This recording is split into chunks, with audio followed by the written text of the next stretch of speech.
Hello, my name is Christopher Renstrom, and I'm your weekly horoscope columnist here on Astrology Hub. And this time, I wanted to talk to you about Saturn entering the zodiac sign of Aries on May 24th. Now, Saturn entering a zodiac sign is rarely any sort of cause for celebration. In fact, oftentimes the reaction to Saturn entering a new sign is one of dread. It's like, oh no, Saturn, isn't that the spoiler planet of astrology? Isn't that the one that brings all sorts of misfortune and ill luck and things like that? Well, Saturn does have a bit of a negative reputation, but it's mostly because it's been misunderstood through the centuries, more than anything having to do with Saturn's character. Now, it is true that Saturn is what we call a malefic planet in astrology. There are two malefic planets, Mars and Saturn, and these are planets that were associated with something negative or with a negative energy or a negative force. Let's juxtapose it here for a quick moment. There are two benefic planets in astrology, and those two planets are Venus and Jupiter, and they're said to bring good things. Now, the reason why Venus and Jupiter are said to bring good things and why they were seen as benefic or positive lights in the sky is because both Venus and Jupiter are very pure light in the sky. First of all, when you see them in the sky, they're the brightest planets after the sun and the moon. And yes, the sun and the moon are regarded as planets in astrology, but they're the purest and they're the whitest light. Mars and Saturn, on the other hand, weren't very pure and weren't very white. Mars, if you ever see Mars in the nighttime sky, has a sort of ruddy red kind of color. And so there was something about Mars that was just like off color. It was red, all right? And red, of course, was associated to the blood and to war. And indeed, Mars is named after the Roman god of war. And then there was Saturn. Saturn was a faded light. Saturn's a light that you have to sort of really look for with the naked eye. And when you finally find it, there it is, and it moves very slowly across the sky. Other planets sort of go in and out of the zodiac signs and make their rounds rather quickly, but Saturn can feel like it takes forever. So Mars, named after the Roman god of war, was seen as a destructive energy, as an energy that came crashing into your life and conquered your life, that made you feel embattled, like you were under attack. And Saturn was seen as a withholding energy, that the things that you wanted, that the things that you strived for, that you were hoping to win, always remained out of reach. And so Saturn was associated with a withholding energy, one that made you feel like you were suffering setbacks, or you were suffering delays in your life, or even outright failure. So these two planets were sort of seen as the bad boys of astrology, and they are the planets that people sort of keep an eye out for warily and sort of watch out for, not unlike a herd of antelopes checking out the lions on the African Serengeti, okay? So, there's always this feeling of like, you better watch out for those two planets that's going on. So Saturn has this reputation for being very heavy, for being very slow, and for being very grim. All right, Saturn was associated to melancholy and to depression. And indeed, when Saturn is going through your own astrological sign, there can be a depression of your own solar energies during that period of time. So when we think of Saturn, we want to remember that Saturn is a planet of tests, trials, and tribulations, all right? And if you remember what it was like when the teacher announced that you were going to have a pop quiz in school, then you kind of have an idea of what it's like finding out when Saturn is going into a sign that's going to impact you. The other ideas that I want you to keep in mind about Saturn as I discuss Saturn's journey through the 12 zodiac signs in this episode is that Saturn is a planet that withholds, Saturn is a planet that burdens, and Saturn is a planet that limits. So I want you to keep in mind those words: withholds, burdens, and limits. At first, we might sort of look at those as being negative things. But actually, if you work with the energy of Saturn right, they can actually turn into very benevolent things. So, what does Saturn do when it enters an astrological sign? Well, the first thing that it does is that it's going to inhibit that energy, all right? A sign that was sort of acting and behaving and freely expressing itself in every which way, all of a sudden is now going to feel very inhibited, censored, even confined in a way. And this is what Saturn does. It sort of like sits on the sign, is probably a pretty good way of describing what it does. Saturn inhibits the energy of that sign, but what Saturn also does is introduce what's difficult about that sign. What's difficult about being a Pisces? What's difficult about being a Gemini? Or in this case, because Saturn is entering the zodiac sign of Aries, what's difficult about being an Aries? Aries, we're all pretty familiar with in astrology. It's the first sign of the zodiac. The reason why Aries is the first sign of the zodiac is because of Aries' association with the spring equinox. It's the first sign of the agricultural year as it's experienced here in the Northern Hemisphere. So Aries is the zodiac sign of the spring equinox, so it's about fresh beginnings. Just like nature coming back to life and beginning to leaf again after winter, this is associated with Aries. So Aries is about beginnings. Aries is about being first. Aries is about taking the lead, not necessarily being the leader, but certainly taking the lead. There's a kind of urgency to Aries. It has to be out in front. It has to be first, all right? And then also what we're going to associate with Aries is the idea of being pioneering, of being adventurous. Aries being the first zodiac sign of the agricultural year means this is a new year.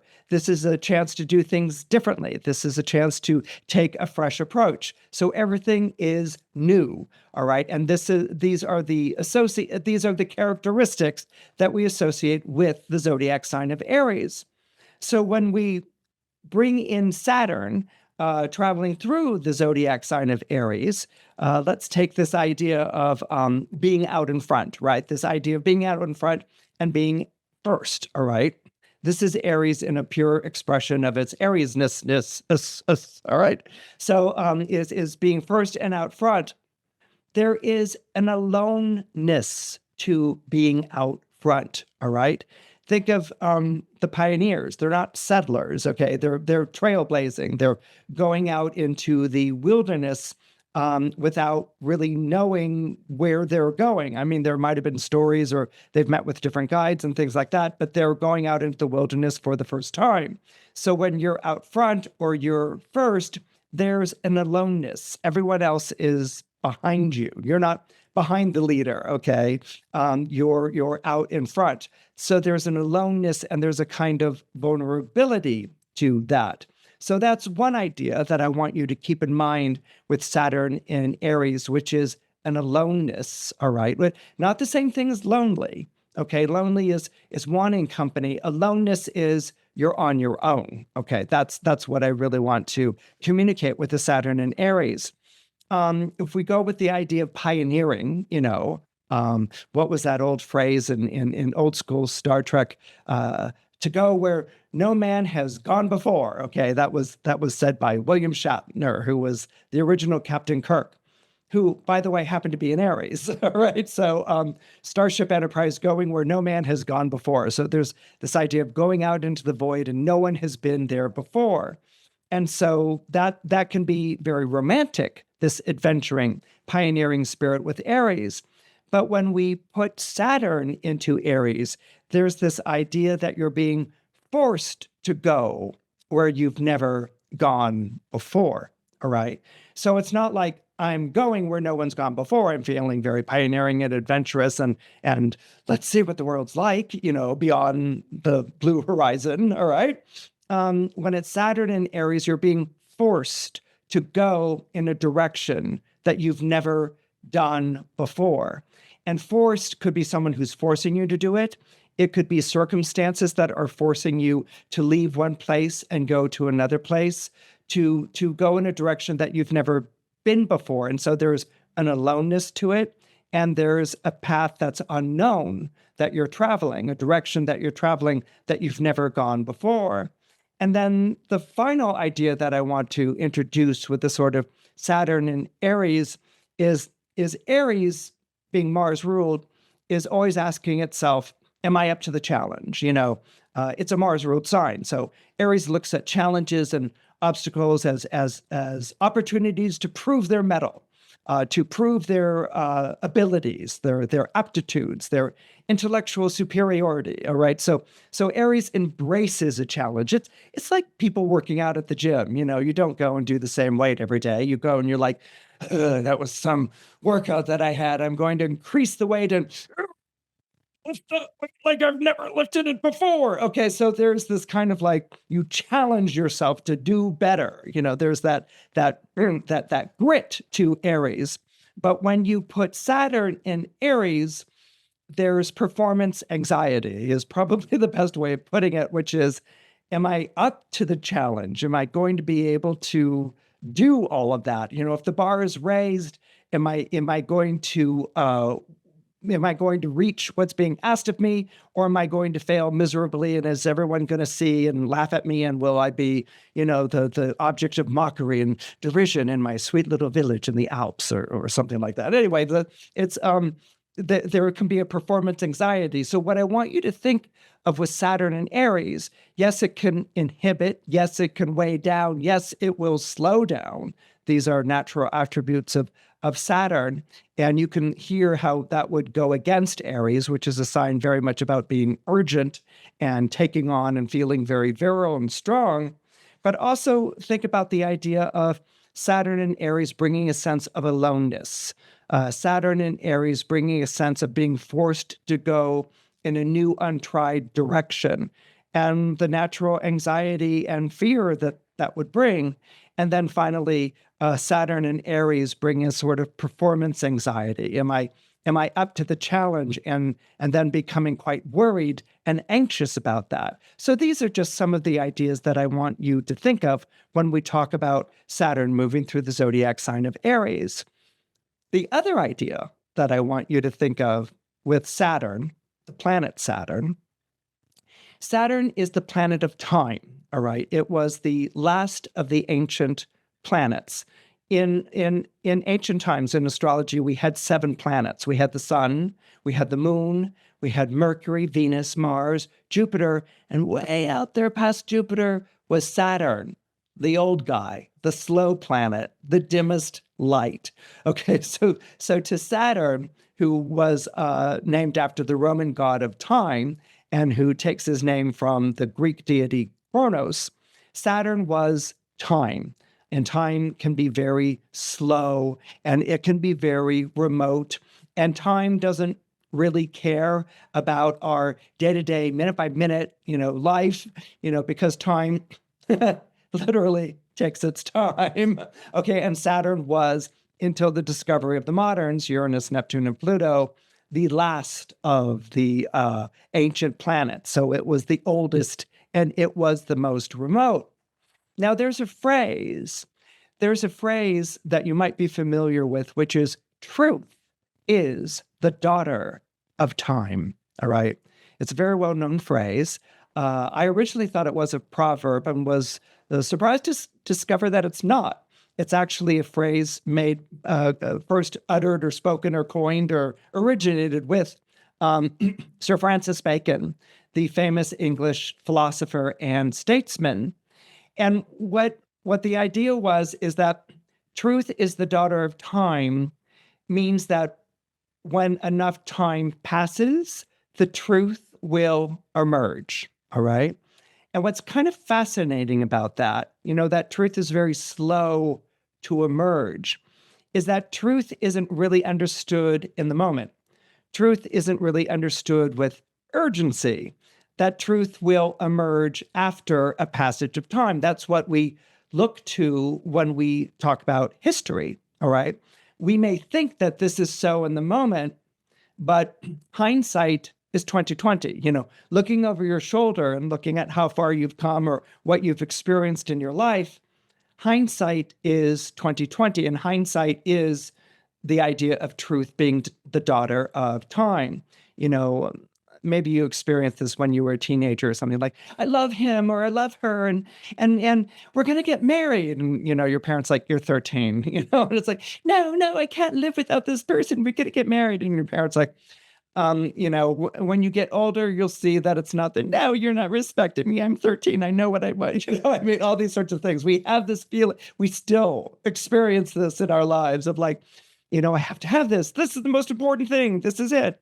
And then there's friends or colleagues or whatever who will say, give it time, sleep on it, let some time pass. You may not be, no, this is it, and when time passes, it's like, what was I thinking? Or I was only 13 or, whatever.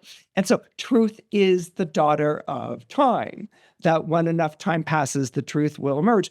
However, Francis Bacon's complete phrase is truth is the daughter of time, not of authority. Now, I love that. Truth is the daughter of time, not of authority.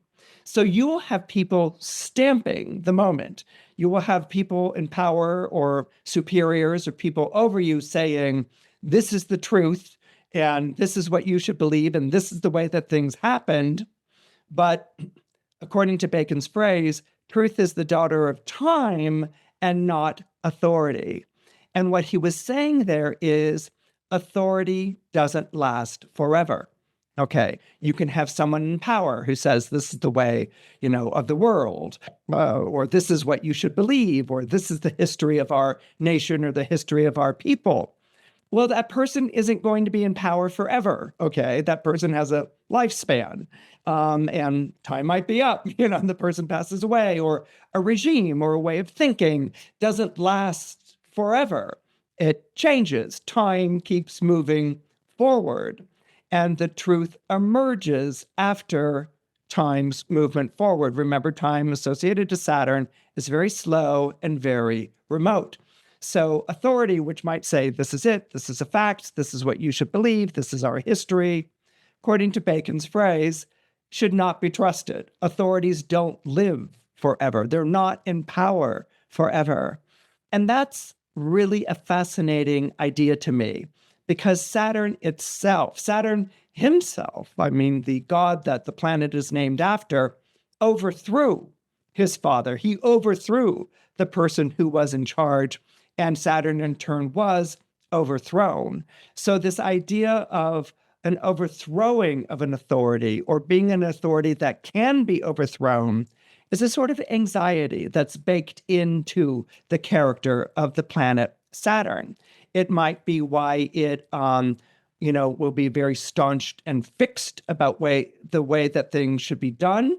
But it can also describe Saturn's reputation in an astrological chart of being equally staunched and fixed in its resistance to authority, in its resistance to doing things the way that other people do them. The last point that I want to make with this is that Saturn is the planet of irony, all right? And irony is a really important word to keep in mind as we're traveling through the next 2.5 years of Saturn being in the zodiac sign of Aries. Now, irony is something that I think we all know, like that was ironic or that there was an ironic twist. But irony, I find, is a really hard word to describe, okay? You could sort of define it, but it doesn't really fit what irony is, and it's a very difficult word to describe. And it's very much a Saturnian word, The idea of irony is that truth will prevail. Okay, truth is the daughter of time. So truth will prevail, but truth is not going to prevail in the way that one intends. Okay, and this is getting back to the idea of truth is the daughter of time, not of authority. So truth will prevail, but not in the way that one intends. Now, what does that mean? We have 2 examples of irony that I would like to share with you. The sort of ironic twist, the idea that truth will prevail, but not in the way that one intends. Let's begin with tragic irony. Okay, that's what I became familiar with, tragic irony, when I was going to drama school at the Juilliard School in New York City. Okay, when we were learning acting and things like that, we were learning all about tragic irony, and so it's like, wow, what's tragic irony? Well, in a nutshell, tragic irony is the story of Oedipus Rex. You may remember Oedipus Rex either from the Freudian theory of the Oedipal complex or Oedipus Rex in the story of, killing his father and marrying his mother. Oedipus Rex is a Greek tragedy, and to be brief about it, it's essentially the story of a prince who goes and sees an oracle. And the oracle says, one day you will marry your mother and kill your father. And Oedipus is like horrified by this. He loves his mother and he loves his father, and he absolutely adores and respects them. And that he's going to kill his father and marry his mother. This is horrifying. It's horrifying, it's repugnant, and it's shameful. So he leaves this oracle and he decides when he goes back home, it's really best if he leaves home altogether. I mean, if he's fated to kill his father and marry his mother, and he loves these two people more than life itself, then the last place he wants to be is here in the kingdom. So he removes himself, he exiles himself, and he goes out into the world and leaves his kingdom. And as he's traveling, he meets a charioteer on the road, and this charioteer is rushing at him with breakneck speed, with his chariot, and the horse is galloping right at him. And Oedipus is like, hey, man, and the charioteer is, get out of my way, and he's actually coming right at Oedipus, and Oedipus is really frightened, and he steps out of the way, but the charioteer kind of like swerves next to him. I mean, he's driving recklessly and being really aggressive, and he actually whips Oedipus, okay, as he's going by, and this infuriates Oedipus. And he hops on the back of the chariot, in Ben-Hur style or whatever like that. And he, wrests the whip out of the charioteer's hand, and they grapple, and he slugs him. The chariot slugs back, and he slugs him again, and the chariot spins out of control, and the charioteer is killed. And Oedipus is like, and he's like, oh my God, he was going to kill me, and this person's crazy. He's horrible. It's like, I can't, this is awful. And things being ancient Greece, he travels down the road. I mean, there's no cop car, there's no one to report this to. And the guy was going to, run him down. And so he leaves him where he is and continues down the road, and is quickly distracted by a sphinx, which is a lion-bodied woman. So it's a woman with it's a creature with a woman's head and a lion's body and enormous wings, and it's sitting there, on perched on these rocks. And Oedipus is like, what a fantastical creature. And the Sphinx is like, I am a fantastical creature, and you cannot go any further. And Oedipus is like, why can I not go any further? And the Sphinx is like, you cannot go any further because you have to answer a riddle. And he's like, I have to answer a riddle. And she's like, yes. And you also have to answer it successfully. And Oedipus is like, well, what if I don't answer it successfully? And she's like, you will end up torn to pieces and a bloodied carcass thrown at the bottom of this cliff. Look over the edge. And so Oedipus looks over the edge and he sees this heap of corpses, with twisted bodies and limbs that have been thrown to pieces or torn to pieces. And he's like, oh my God, and he looks back at the Sphinx and she's like, are you ready to answer my riddle? And Oedipus is like, I hope so. Try me, and then Sphinx is like, what walks on 4 legs in the morning, 2 legs at noon, and 3 legs at night? And Oedipus is like, and the Sphinx is like, think hard, because you know what's going to happen if you mess it up. So Oedipus is like, 4, 2, 3. I don't know. Is it a person? And the Sphinx is like, and he's like, well, it's a person because when we're born, we're babies. And so we walk on all 4s, right? And then when we're adults, we walk on 2 legs, where we walk straight backed, right? And then when we're old and infirm, don't we sort of like take canes and we're hobbled and we're limping and we walk along like that? I mean, and the Sphinx is like, and he's like, did I get it right? And she's like, yeah. And the Sphinx throws herself off the cliff and smashes down on the bottom of the cliffs, the ravine where she had thrown everyone else. And Oedipus is like, wow, I can't believe I got that right, And so he continues, and he comes to this city called Thebes, and they're all like, you're a stranger. And Oedipus is like, yes, I am. Can I have food and drink? And they're like, how did you get past the Sphinx? And he's like, oh, that monster that was like, yes. How did you get past the Sphinx? And he's like, well, she asked me a riddle. And they're like, yes. And he's like, and I answered it. And they're like, you did? And he's like, and so instantly it's like, Dorothy when she returns with the broomstick. Okay. It's like, yay, ding dong, the wicked Sphinx is dead. Oedipus forever. So they celebrate Oedipus. He's wonderful and well-regarded, and he's the hero, and he's saved Thebes, which could do no trading or marketing because no one could get through the pass because they couldn't answer that damn riddle, and I mean, talk about an embargo. And so the embargo is lifted. Oedipus is celebrated. He's brought before the queen, and the queen is so happy. She's beautiful. She's lovely. She's so happy to see him.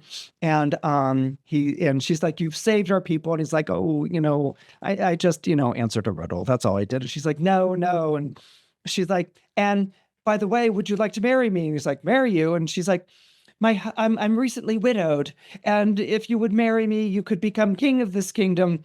And which is a wonderful thing for you to experience since you're young and virile and heroic and you saved our kingdom. And he's like, well, you're the most beautiful woman I've ever seen. Yes, I'll marry you. And she's like, I love you too. And so they marry and he becomes king of Thebes. And as you can probably already surmise, he's basically fulfilled the oracle prophecy, the curse. Without knowing it, he didn't know that the angry man on the road was his father, whom he killed, and that the queen that he rescued from the Sphinx was indeed his mother. All right. So, and then this leads into the play itself. I actually basically gave you the preface to the play.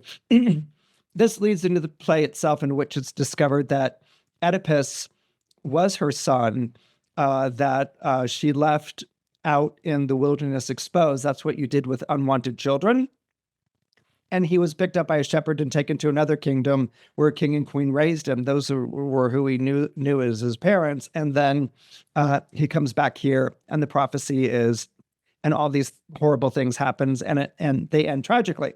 So tragic irony is basically in the story of Oedipus Rex, by trying to escape what has been fated, he actually enacts the fate that had been foretold. So the truth will prevail, but not in the way that was intended. Oedipus originally consulted an oracle to find out the truth about his future. It's given, he tries to escape that, but without knowing it, he stumbles headlong into the very thing he was trying to leave.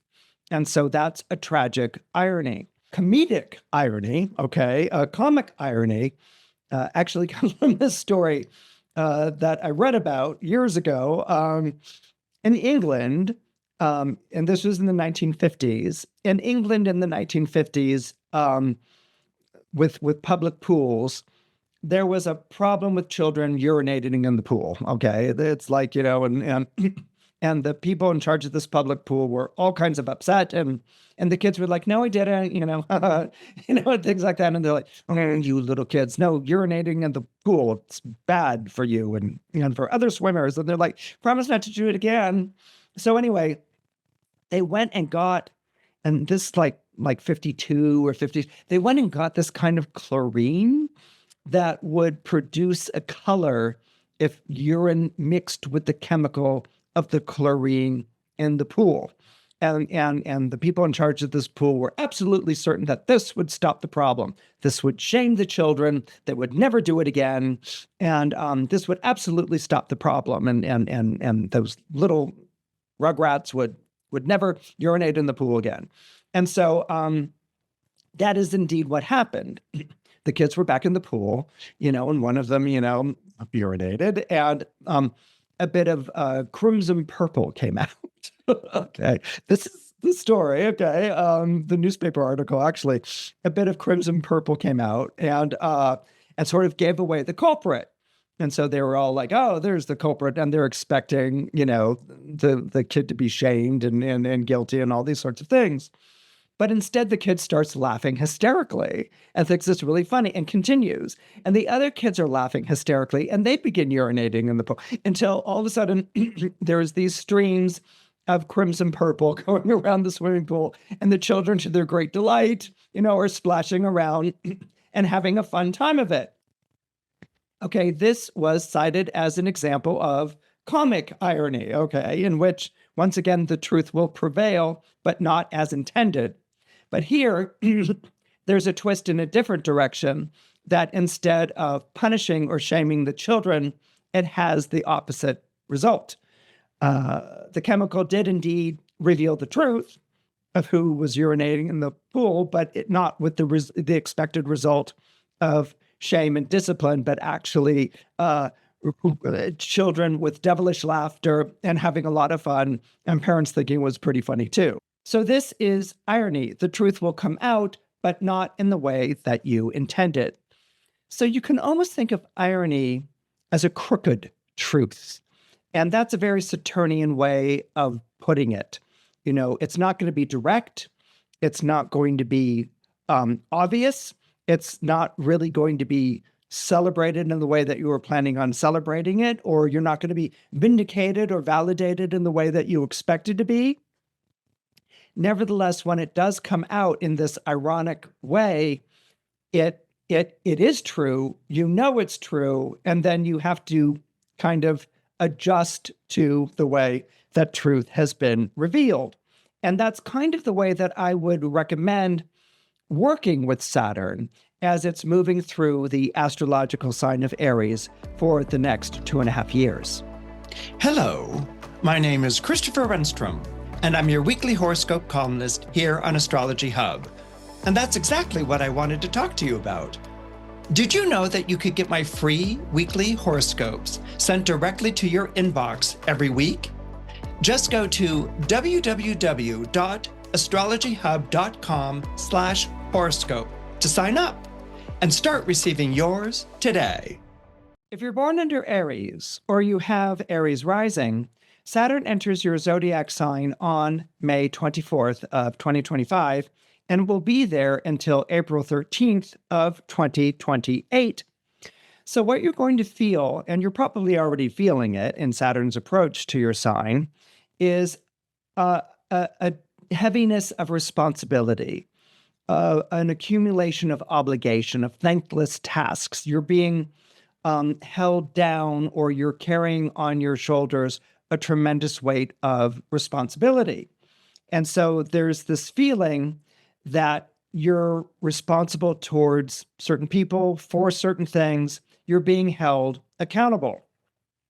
Now, being Aries, you've got no problem with being held accountable or being responsible. I mean, you're very soldierly about this sort of thing. And this includes people born with Aries rising as well.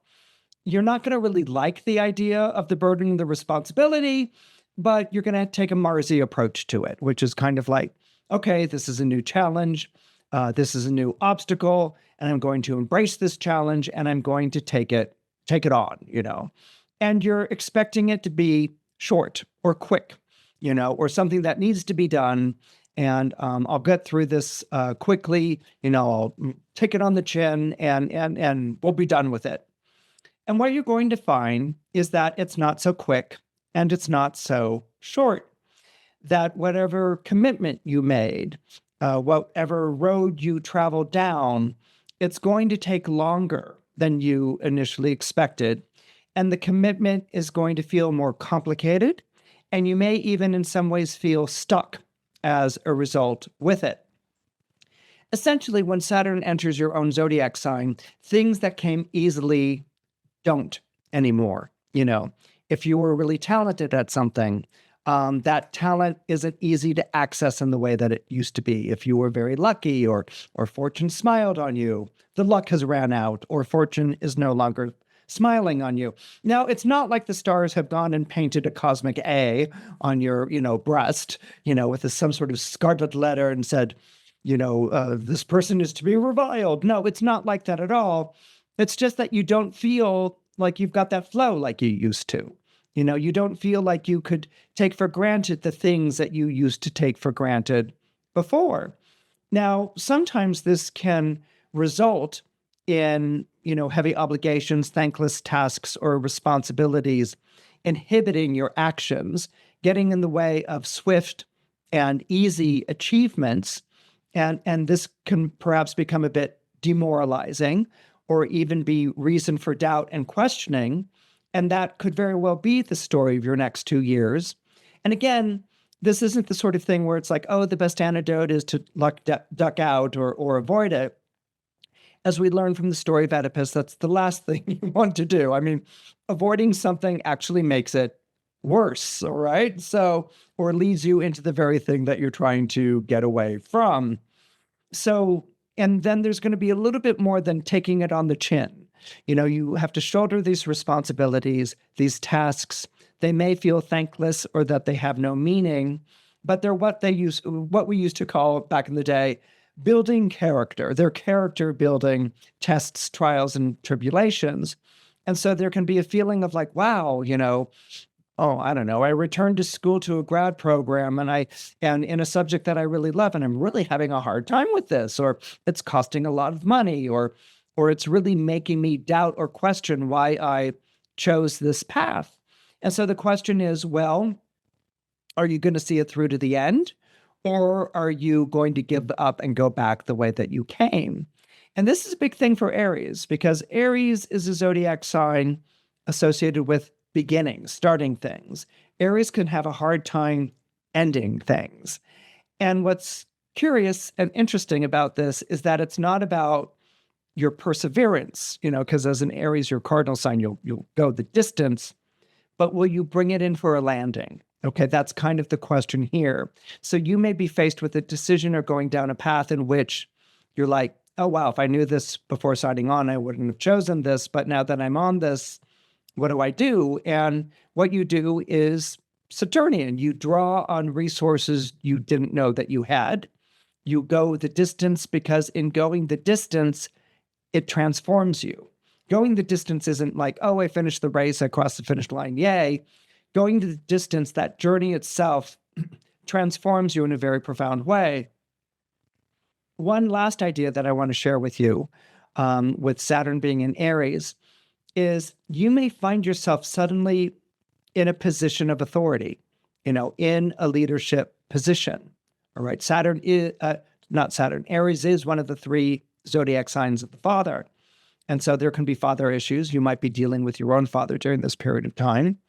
Or there might be an issue where you become the father, regardless of gender. You become the person in charge, maybe of a group of people, community, company, department, something along these lines. And suddenly people are treating you or projecting onto you all of their father issues, all right? They're, oh, I'm in trouble. If they don't do what you said, they might be like, I'm in trouble. And you might be like, you're not in trouble. I just asked you to do this and I'm checking up to see how it's going along and I'm in trouble. You're being mean. And you might be like, I'm not being mean. I'm just asking you to keep a deadline. I mean, you agreed to do this project, you have a deadline, and you're being really mean and cruel. I'm not being cruel. I'm just asking you to, you're mean and you're cruel and I'm in trouble and you're horrible. Okay. You may have these experiences in which you're kind of like, I'm in a position of authority. I'm trying to get the job done. And suddenly I'm the bad guy, or suddenly I'm the person who's making your life miserable. And this is something that every parent, regardless of whether your father or mother goes through, where the kid's like, you're mean, or you're telling me I can't do something, or you're pressuring me, or you're, and then you're kind of like, no, I'm just trying to, raise you right, or I'm trying to. And so this may be an experience that you have with being in a position of authority, where all of a sudden people are projecting their parental issues on you, or their authority issues on you, or they're accusing you of being mean and unfeeling, when you're actually just trying to get the job done.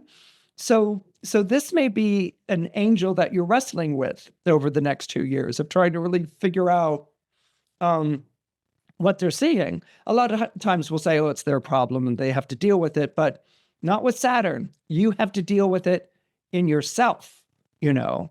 And so as an Aries or Aries rising, to have people questioning you or accusing you of these things, your tendency may be to power through to, sort of bring them in line because you've got a job to do.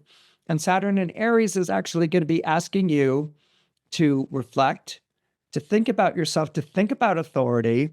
Are there past experiences of authority that are coming out? And maybe your experience isn't as, maybe there's a better way to be an authority, I think is really what I want to say. And part of you might resent it. Like, who are these people who, follow me, like telling me how to be an authority? But we derive our authority from people. We always have to stay sensitive to people, whether they're employees or citizens or children or family members.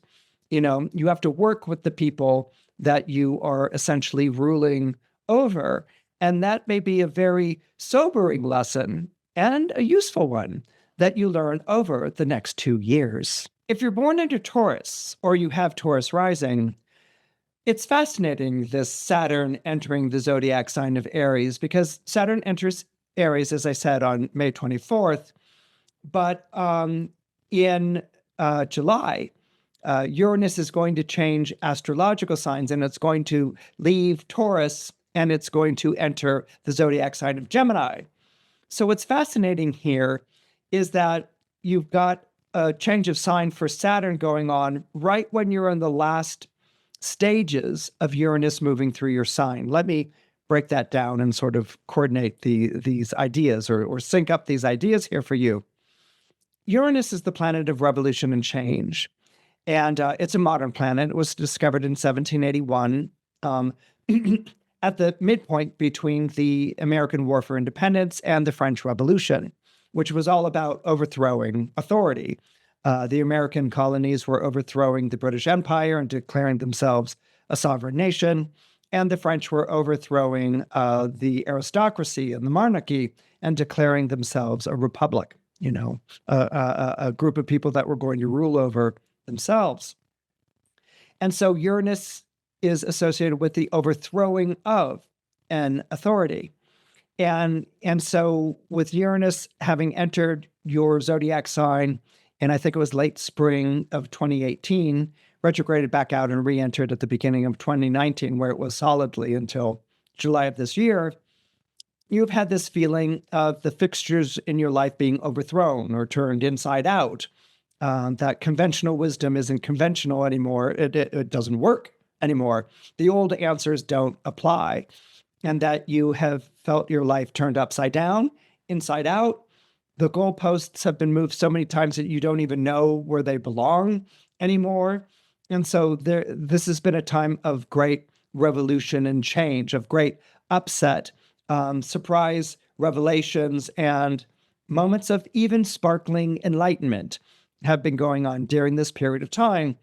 So think of it as a roller coaster. The roller coaster has now gone through its ups and downs and curly cues and loop-de-loops and all these things.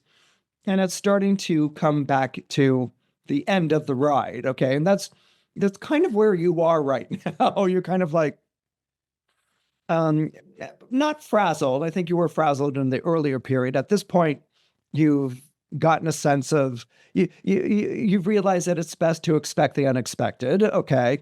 Which is asking a lot of Taurus, which is a very fixed sign and really relies upon and demands consistency and stability in its life. And so you might have changed with these revolutionary twists that Uranus introduced. Certainly not voluntarily, probably grudgingly, probably because you had to. All right, but you would have still brought it to a steady course. If Uranus knocked you, in this direction, you would have found a way to bring it back here. If it knocked you in this direction, you would have found a way to bring it back here.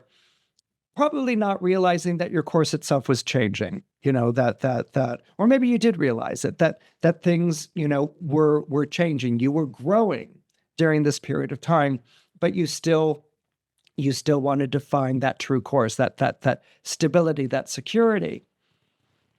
Taurus is a zodiac sign that is proud of providing. All right.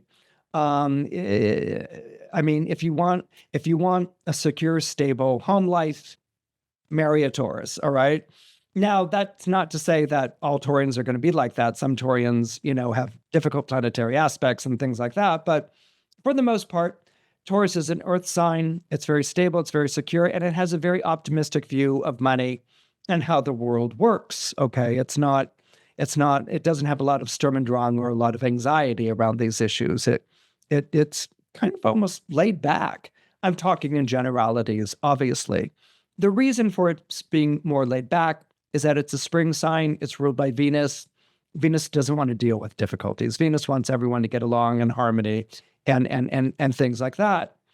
So, well, if you remember the story of the three little pigs, right? There's the pig that builds a house out of straw, a pig that builds a house out of wood, and a pig that builds a house out of brick, okay? Being a Taurus, you're the brick layer, okay? You're the person who built the house out of brick, all right? So when the big bad wolf comes and huffs and puffs and blows down the first pig's house built out of straw, it goes down immediately, and the pig squeals and goes running for shelter, and the wolf, chases it. And the pig goes to the house of wood, its brother pig's house, and they huddle there, and the wolf huffs and puffs and blows down the house of wood, and the twigs and the planks go flying. And the two pigs go, squealing and running to the third house, which is the house built out of brick. And, he brings them on in and says, you can take shelter here, I'll protect you. And the wolf huffs and puffs and cannot blow the house down. It's made out of brick. It huffs and puffs and blows and tries to blow it down. Doesn't happen. Goes over and over and over until the wolf is so exhausted, it slumps off or slides off into the forest again and never harasses these pigs again. So as a Taurus, not only do you build your house out of brick and you expect it to stand, the people in your life expect it to stand, okay? The people in your life, whether they're loved ones or children or parents or associates or colleagues or friends, they know that you're the Rock of Gibraltar. They know that you're the safe space, okay, that they can go. And if they're going through a difficult time, they're going to find shelter where you are. And you provide it because you're a Taurus, and people born under Taurus provide. It's like people born under Virgo have to serve, and people born under Taurus have to provide. This is just in your character. And so what's happening here is maybe over the past 7 years, there are different times where you had to repair that brick house or maybe move the brick house or something like that, but it has stood firm. It has been a place of sanctuary. It has been a place of safety. Uranus, as I said, is the planet of revolution and change. What's up is down, what's down is up. It moves like a wheel. Think of a wheel when you think of Uranus. Uranus, interestingly enough, is also the only planet in the solar system that orbits the sun on its side. So basically, its north and south poles are where our equator is. So Uranus, orbits the sun doing this. This is how Uranus rotates. It rotates like a wheel like this. So we've got the wheel up and down and up, but Uranus can also be going around like this. And indeed, the word revolution, which can be overthrow, also means, or originally meant, a planetary orbit. That's the time that the planet takes to complete one orbit, one revolution around the sun. So a lot of times what can happen with Uranus after all of this inside out, upside down, is that you can sort of find yourself winding up where you started. That there can be a feeling of like, oh, wow, I ended up back where I began, and isn't that strange? Now, you haven't gone back in time. You can end up where you began, but you're a very different person as a result of it. And that might be what you're experiencing nowadays. But what you may not be anticipating is that you got through the Uranian craziness. Maybe you're back to where you began, or you got through it feeling stable and consistent. but you may not feel like you're that provider anymore, that you want to be that provider anymore. In other words, there's been so much energy and focus on providing and holding things together that Saturn entering the zodiac sign of Aries may make you feel like, I don't want to continue in that role anymore. I don't want to be that person anymore. I'm suffocating here. I'm not being true to me. And this is what's fascinating about Saturn in Aries and the way that it acts in your chart. You're an earth sign, so you work hard and you produce results. Okay, this is what earth signs do. All right, you don't take on any sort of endeavor and project unless you're going to produce a tangible result at the end of the day. Fire signs are all about me. Fire signs are all about the personal experience, who I am. And fire signs believe that individuality is the most important thing in the world. You know, that each of us is an individual. Not all of us are up to being an individual. That's kind of the fire signs' job. And the fire signs are Aries, Leo, and Sagittarius. It's their job to show people how to be individual, how to express themselves, be true to themselves, live the most authentic life. All right. And earth signs have a tendency to live a very responsible life, you know, a life in which they provide and protect. And they'll sort of put aside the things that they truly want in order to fulfill that function or to fulfill that role. So where Uranus kind of shook your foundations and you might have questioned that, now that you're on the other side of that, Saturn in Aries is going to be saying to you for the next 2.5 years, what are you going to do about that? Do you feel like you're being true to yourself? Do you feel like you went through all of these things and you discovered something new and different about yourself? The answer is you did discover something new and different about yourself, but that might go in contradiction to what you sacrificed so much for and what you provided shelter against. You know, the Saturn in Aries might be like, it might be asking you to leave all this, to go and find the real you. And as a Taurus, you're like, well, that's an impulse. I understand that. That's an impulse, but I don't think it's a good one. You know, I don't think it's going to be good for me. I'm not going to go and have fought so hard, struggled so much to give that up, to go, I don't know, find myself in Timbuktu or something along those lines. And the Saturn in Aries is going to, you know, eat away at you with that. It's going to say, yeah, but are you suffocating here? Are you losing who you are by staying here? So this is going to be a quandary. This is going to be a predicament. And Saturn is about quandaries, dilemmas, and predicaments. The problems that Saturn introduces aren't problems to be solved, like 2 and 2 are 4, or, you know, one handy twist or two of the screwdriver will take care of this. You know, it's not a problem easily solved. It's a dilemma. It's a quandary. It throws you at a crossroads where you're not sure what to do. And that's the creative process itself. That's the growth process itself. And so that's what you're going to be experiencing. That's the journey. That's the road that you're traveling down that you have never traveled down before, that you will be following for the next 2.5 years.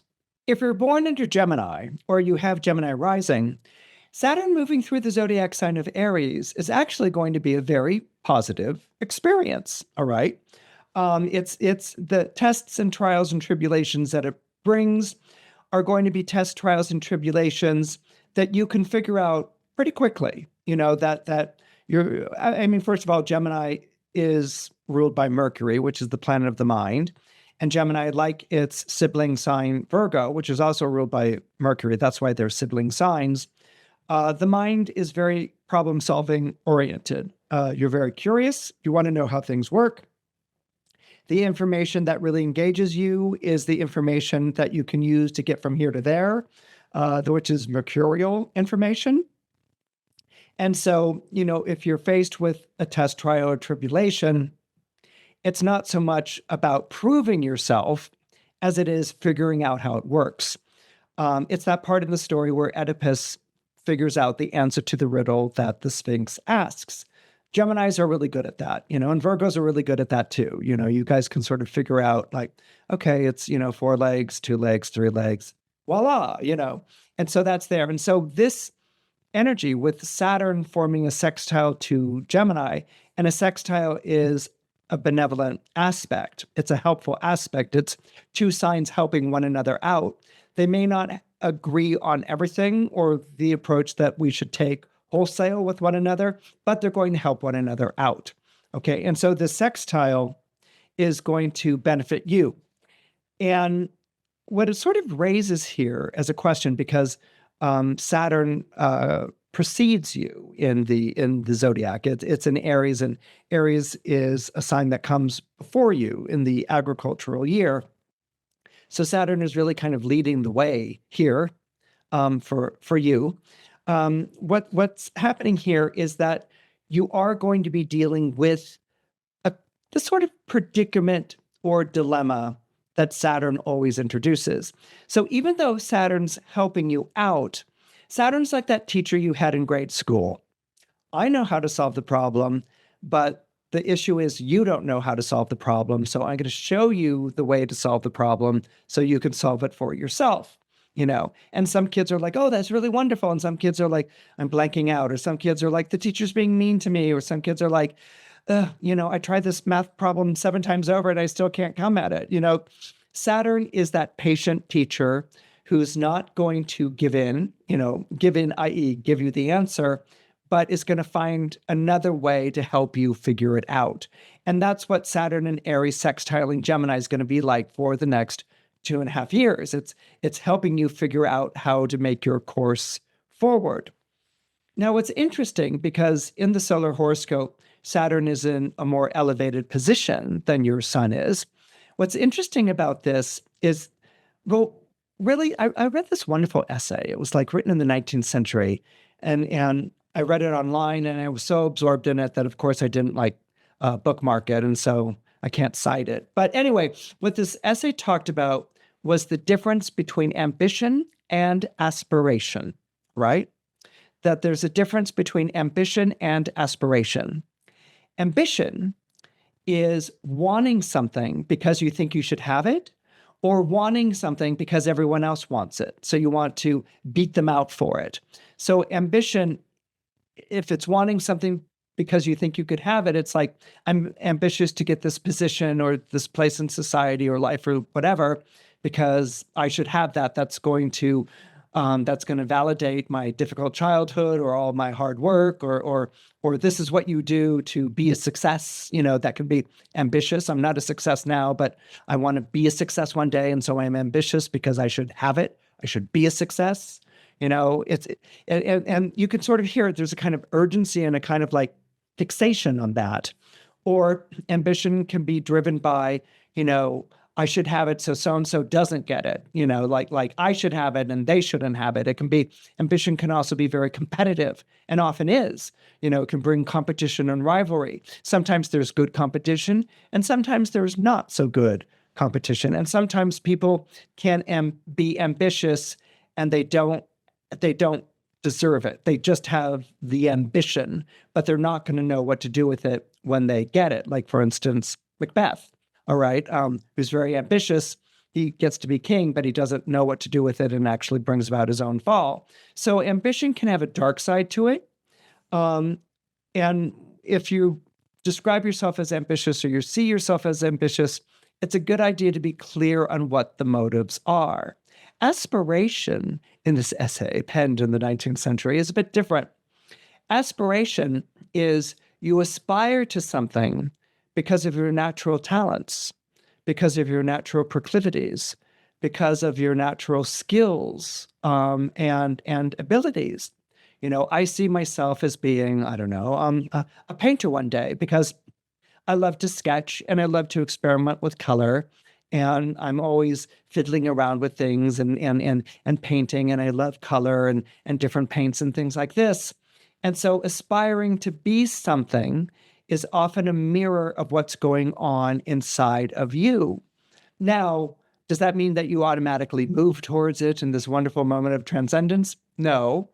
But what it does mean is that your psyche and your talents and your skills are working in conjunction with you, okay? That you're aspiring to something because you can do it, and because you should do it, because you are smarter, you are better, you are more gifted, and it's something that should happen. It's kind of like, there's the kid in school that, might come from a really privileged background, and then, the other kid at school who comes from a really hard background, kind of has to pull themselves up by the bootstraps and things like that. And, the kid who's snobby is like, oh, I should be the head of the class because I'm snobby and, whatever. And the kid is like, well, I'm going to work hard and be scrappy. And then, that's the kid who wins it because they deserve it, because they had that aspiration. They can do it. It's not something that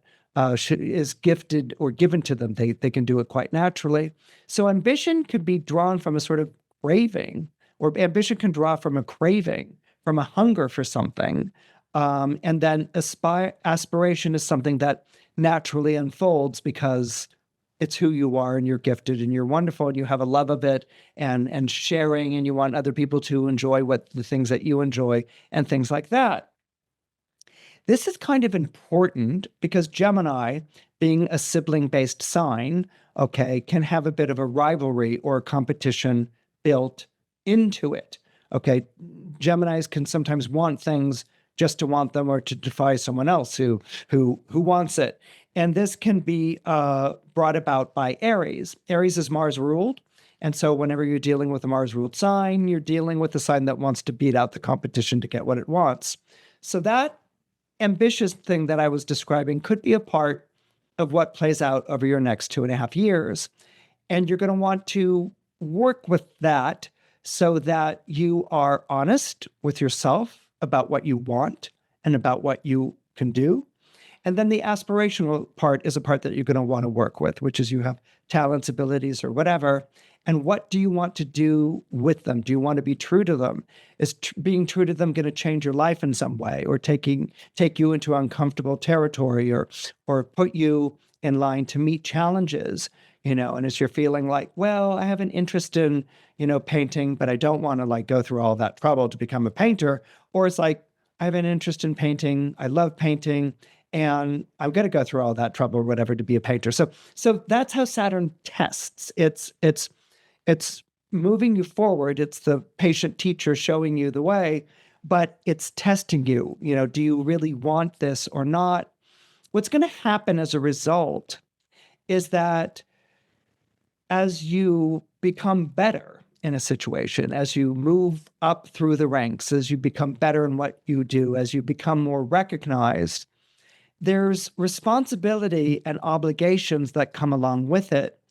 And this is the last part that I wanted to describe with you. This is the careful what you wish for because it might just come true dimension to Saturn. In other words, if you wanted this more than anything because you felt like you should have it and you're beating out people for that position, then that responsibility or obligation may sit very heavy on you. You might feel at the end of this 2.5 year period that you've bitten off more than you can chew, and that you really want to get rid of this thing that you thought that you wanted, that if anything, it's, made your life very difficult and hard. Or you may have this feeling at the end of the 2.5 years that you've grown into yourself quite naturally, that you're good at this. And by being good at this, you also share it with others. You're not like, I'm good at this and I'm better than you, something like that. King of the mountain. No, that you're good at it and you share it with others, that you share by teaching, including, bringing them up with you, spreading the wealth and good fortune. There's a Jupiterian flavor to what I'm describing. And that, if you are born under Gemini or Gemini rising, that will be the story of your next 2.5 years. If you're born under Cancer, or you have Cancer rising, Saturn in Aries is going to really challenge you, okay? And the reason it's challenging you isn't because it's got something against you or anything along those lines. No, that's not what's happening. It's challenging you because Aries is a sign that squares Cancer, all right? When two zodiac signs square, that describes an embattled relationship. It's a relationship where one sign is trying to get the upper hand over the other one, okay? And that comes from a feeling of, I'm right and you're wrong. I mean, I don't know how else to describe it, but that's what it comes from, all right? Or I'm better, you're weaker. I should have this, you should not have this, okay? So this is a struggle. This is a fight. This is combat. And we're dealing with the zodiac sign of Aries, and we're dealing with the zodiac sign of Cancer. Now, the first thing that you see in common, because that's the best way to understand a square, is to see what they do have in common, is that both of these signs are parental signs, okay? Aries is one of the three zodiac signs of the father. It's Aries, Leo, Capricorn, and the zodiac signs of the father. And Cancer is one of the three zodiac signs of the mother, okay? And so already, there's a father's approach to things and a mother's approach to things, or let's turn it into verbs. There's fathering and there's mothering, all right? And nowadays, they are not gender specific. Fathers can be very mothering or very maternal, and mothers can be very fathering or very paternal. They might be the ones who are going out and bringing home the bacon. So these are not gender specific, but those approaches are different.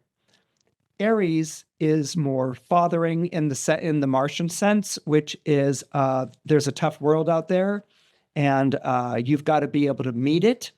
And you've got to be able to rise to the challenges, fight back those who are going to want the same things that you do, come out on top and be, the winner, and that can be the Aries approach. It's the father. Aries I often refer to as coach dad. It's the father who's like, give me 50 push-ups. And you're like, 50 push-ups as a kid, then finally one day you get to the 50 push-ups and you're like, I did it, Dad. I did it. I gave you 50 push-ups. And then your father's like, yeah, that's great. Next time, give me 75. And you're like, so coach dad is always raising the bar. You can always go further. You can always try harder. All right. Now, Cancer is mothering and nurturing. Okay, so Cancer is like, listen, Larry, sometimes it's a good idea to let Charles win, or if you're always raising the bar, Larry, you make Charles feel humiliated, or if you're always making the math problem difficult, Larry, you're making it harder for Harriet to solve. I mean, kids need reassurance, they need support, and they need to be loved and nurtured. And that's the thing that's going to get them to try harder. And so you can sort of hear the two different parenting styles there, right? And and the Aries can be like, I don't want a soft kid. I want a winner, not a whiner. And Cancer's like, well, the kid's not going to be a winner if the kid doesn't eat properly, take care of themselves, come to love the thing that they do instead of resenting it and hating it. You want, a child is going to flourish under a nurturing energy, not out of one in which you're making things leaner and meaner and harder than they have to be. So what's going to happen to you if you're born under Cancer or you have Cancer rising is you may be in conflict with someone in authority over you who's being more Aries in their energy. All right. They're constantly asking for more. They're being very demanding. They're not recognizing what you've done. They're not appreciating how hard you've worked. They may even be moving you into the background of the situation. They praise someone else instead of you, and maybe that's to teach you a lesson or something along those lines. Remember that Saturn is a withholding energy, and so in this square, this may be someone who exercises authority over you by withholding the recognition, withholding the respect, withholding the love. And you may feel like you're really burdened with this. And burden is another good word to bring in here, because you may feel like you're kind of under the thumb of an authority who themselves is not really exercising authority very well. All right. Maybe they don't run a good meeting. Maybe they're out of their depth. They're out of their element. They need help. They're old school with trying to browbeat people into submission rather than being more nurturing or building up in a constructive way. So you may, if you're Cancer rising or born in the zodiac sign of Cancer, find yourself having to cover for this person, or even ironically support this person or explain this person to other people who feel hurt by this person. You may feel like you have to prop this person up in a position of authority that they don't really deserve. But how would the neighborhood block party exist without this other person in charge? Or how would the department get anything done if this person weren't in charge? So if you're born into Cancer or have Cancer rising, you may feel yourself taking on more and more authority, not in the name of the person who's in charge, but in order to support the smooth running of a project or an enterprise. That person's in charge. That person probably shouldn't be in charge, but you don't have anyone else, so you have to support that person who's in charge, which means you're the one who's doing all the work, or you're the one who's in charge. And as a Cancer sun or Cancer rising, you're going to do that. Your energy is supportive and it is nurturing. Are you going to be happy about it? No. You're probably going to feel very resentful and very angry and frustrated. And you have every right to. But sometimes you have to support the structures in place in order to get things done. And that's what's being asked of you right now. What's going to happen in this 2.5-year period that Saturn is in Aries is that you're going to learn about your own leadership style. You're going to learn about how you would do things if you were in charge. Part of the lesson is learning what not to do because this person's a disaster or unable to, or always asking you what to do. So part of it may be a journey or a story of you learning what not to do when you become someone in authority. But sometimes when you're in association with a personality like this, it's conversational. There's a back and forth. You're implementing the things that you would do, and sometimes those ideas are picked up and they work, and sometimes those ideas are rejected, and you know that they would have worked. And so this really creates a confidence and a reliance on your own wisdom and your own sense of authority.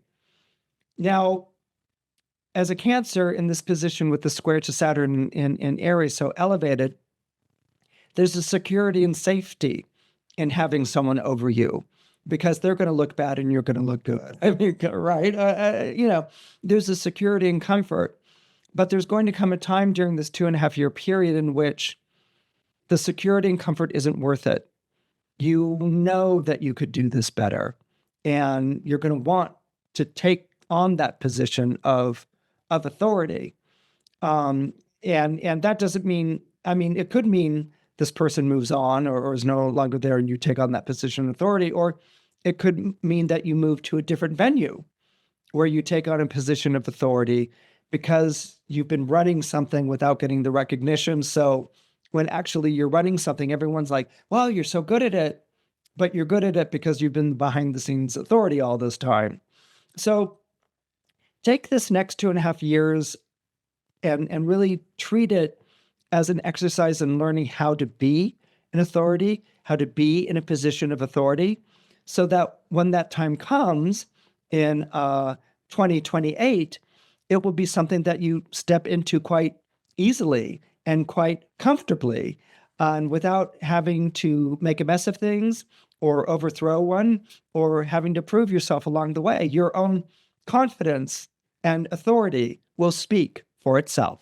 When you're born under Leo or you have Leo rising, Saturn in Aries is going to be like a guiding star, all right? It's what's that phrase that Captain Kirk from old school Star Trek used to say, give me a ship and a star to guide her by. He was actually quoting an older poet. But the big purveyors of astrology back in ancient times were actually the Phoenicians, who were seafaring people, and they would take astrology from port to port. Now, they weren't taking astrology and reading horoscopes, what they were transmitting as the knowledge of astrology was using stars to guide your ship to navigate, and also using stars to sort of navigate your destiny by. I mean, stars were used as maps for ships at sea, and stars were also used as calendars. And then the rest of astrology that we're familiar with just sort of follows naturally. But in any case, this idea of a star to guide your ship by is how I would describe Saturn in Aries for you. It's leading the way in the direction that you should be going. And this is a good thing. And this is something that you understand and that you recognize. Why? Because Saturn is in the zodiac sign of Aries, which is a fire sign. And you were born under Leo, or you have Leo rising. Leo is a fire sign, and Leo trines Aries. There is agreement. There is an immediate understanding. So Saturn, when it's trining your sign, it's in a fire sign, Aries, and your sign is Leo, a fire sign. You get Saturn. You understand Saturn. You're like, okay, I'm going to follow your lead on this. I'm going to follow you where you're taking me, because you know where you're going. I'm not so clear on where I'm going, but you know where I'm supposed to go, and I trust you, and I have faith in you. So a trine relationship to Saturn is really wonderful, because not only do you have a solid guide that's taking you forward, but you have someone who's not going to abandon you, someone who's not going to leave you behind. They're going to make sure that you're following that path that Saturn has set up in front of you. And this is a good thing, particularly being a Leo or Leo rising with what you've gone through in the past couple of years. There have been a lot of blows to your confidence. There's been a lot of undermining of your belief in yourself. And so having Saturn in its most benevolent aspect, which is a trine, someone who is teaching you as you're advancing forward in your life, who doesn't want that? I mean, this is Saturn as a mentor. This is Saturn as a teacher, and this is Saturn as a true guide. So the feeling is, oh, I'll just follow Saturn. I have a star to sail my ship by, and everything's going to be good. And it is. Now, if you remember oceans and sailors and sailing ships, you know that they can have storms and turbulence and difficulty. I mean, not everything is smooth sailing. And you're not going to have smooth sailing over the next 2.5 years. But what you're going to have is a sense of purpose and a sense of destination, of you can see where it is that you need to go, and you're going to do whatever it takes to get there. All right. And this is a good, solid feeling. When you have that kind of faith, when you have that kind of belief and vision, you can take the setbacks in stride. You can put up with the difficulties and the challenges, because you know that you're going to master those challenges. You know that you're going to get through it, and you're going to arrive at your port of call, your destination, cross the finish line, the thing that's on the other side. What you have to keep in mind, though, is that Saturn will always bring up what's difficult about a zodiac sign as well. And the difficult issue, the challenging issue that fire signs can have is that fire signs are really good at striving, and they're not so good at arriving. Actually, let me be a little bit more specific. Aries. Aries is good at striving. It's not so good at arriving. Leos are good at arriving. And that's why I had to condition it, because Leos are like, I've arrived, and everyone's like, oh, the party can begin, or the dinner has now become an experience, or, yay, the Leos arrived, because Leo's the sun, and the sun arrives on a new day, and people are like, herald the sun, herald the new day, huzzah, huzzah. So Leos are actually really good at arriving, all right? Leos arrive all the time, okay? They're like, I've arrived, and everyone's like, oh, we've been missing you. But with Saturn in Aries, striving is not the same thing as arriving. And what I mean by that is that as a Leo following the star, and planets were originally called stars, okay? You followed your star, your guiding star, and it was Saturn or the sun or Jupiter. When you follow Saturn and you put your trust and faith in Saturn, It's that you will arrive. But Saturn in Aries is going to make sure that you do the strive part, all right? In other words, that you do the work. And so Leo's like, well, I could do the work. That's fine, and then I can work just as much as the other person. And Leos really, truth to tell, are hard workers. I mean, if you look at lions on the African plain, that antelope isn't served up as a 3-course meal. You have to hunt the damn thing down, and lions often spend a lot of times not taking down the kill than actually taking down a kill. So there's that to Leo. I mean, they will really, hunt down and race after what it is that they're supposed to do. What you may not be prepared for is how much you're going to have to grow. Okay. Saturn in Aries. Aries I often refer to as the coach dad. Coach dad is the dad that makes you do 50 push-ups. And after a lot of hardship and difficulty, you finally do those 50 push-ups one day. And coach dad says, now I want 75. All right. So coach dad is always raising the bar. It's always making it go further. And as a Leo, you're not really down with that idea. You're not really cool with that idea. It's like, I did my work. I did the things that I was supposed to do. I'm arriving, and you don't want a planet saying, well, that was really good first time at doing it, but now you're going to have to do it a second time, a third time, a fourth time, a fifth time, a sixth time. And let's see if you're going to be just as good. And you're like, I'm not going to be as special. It's not going to be as sensational if it has to be done 5 or 6 or 7 times. It needs to be once and it needs to be brilliant. And Saturn's going to say to you, it has to be done 15,000 times maybe, and you need to be brilliant 15,000 times. So this is where Leo has to stretch, okay, where you may feel like with this course you decided to follow, with this path you decided to travel, that it's asking of you more than what you initially expected, that with your every accomplishment or your every win, that the expectations have risen, that they're not satisfied, and that you might even be competing with rising expectations. During this period of time with Saturn in Aries, it is going to ask you, it is going to insist that you rise to expectations. There are times in which expectations are just too high. They're so ridiculous. They can be counterproductive. Like I had heavy expectations that I would be able to be, I don't know, whatever. And I haven't fulfilled them. And no. Expectations during this period of time are not thwarting energies.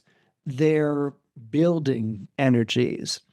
And you may have a fear and anxiety that if for every time you do something good, more is being asked, is this ever going to end? Is this ever going to result in something satisfying and fulfilling?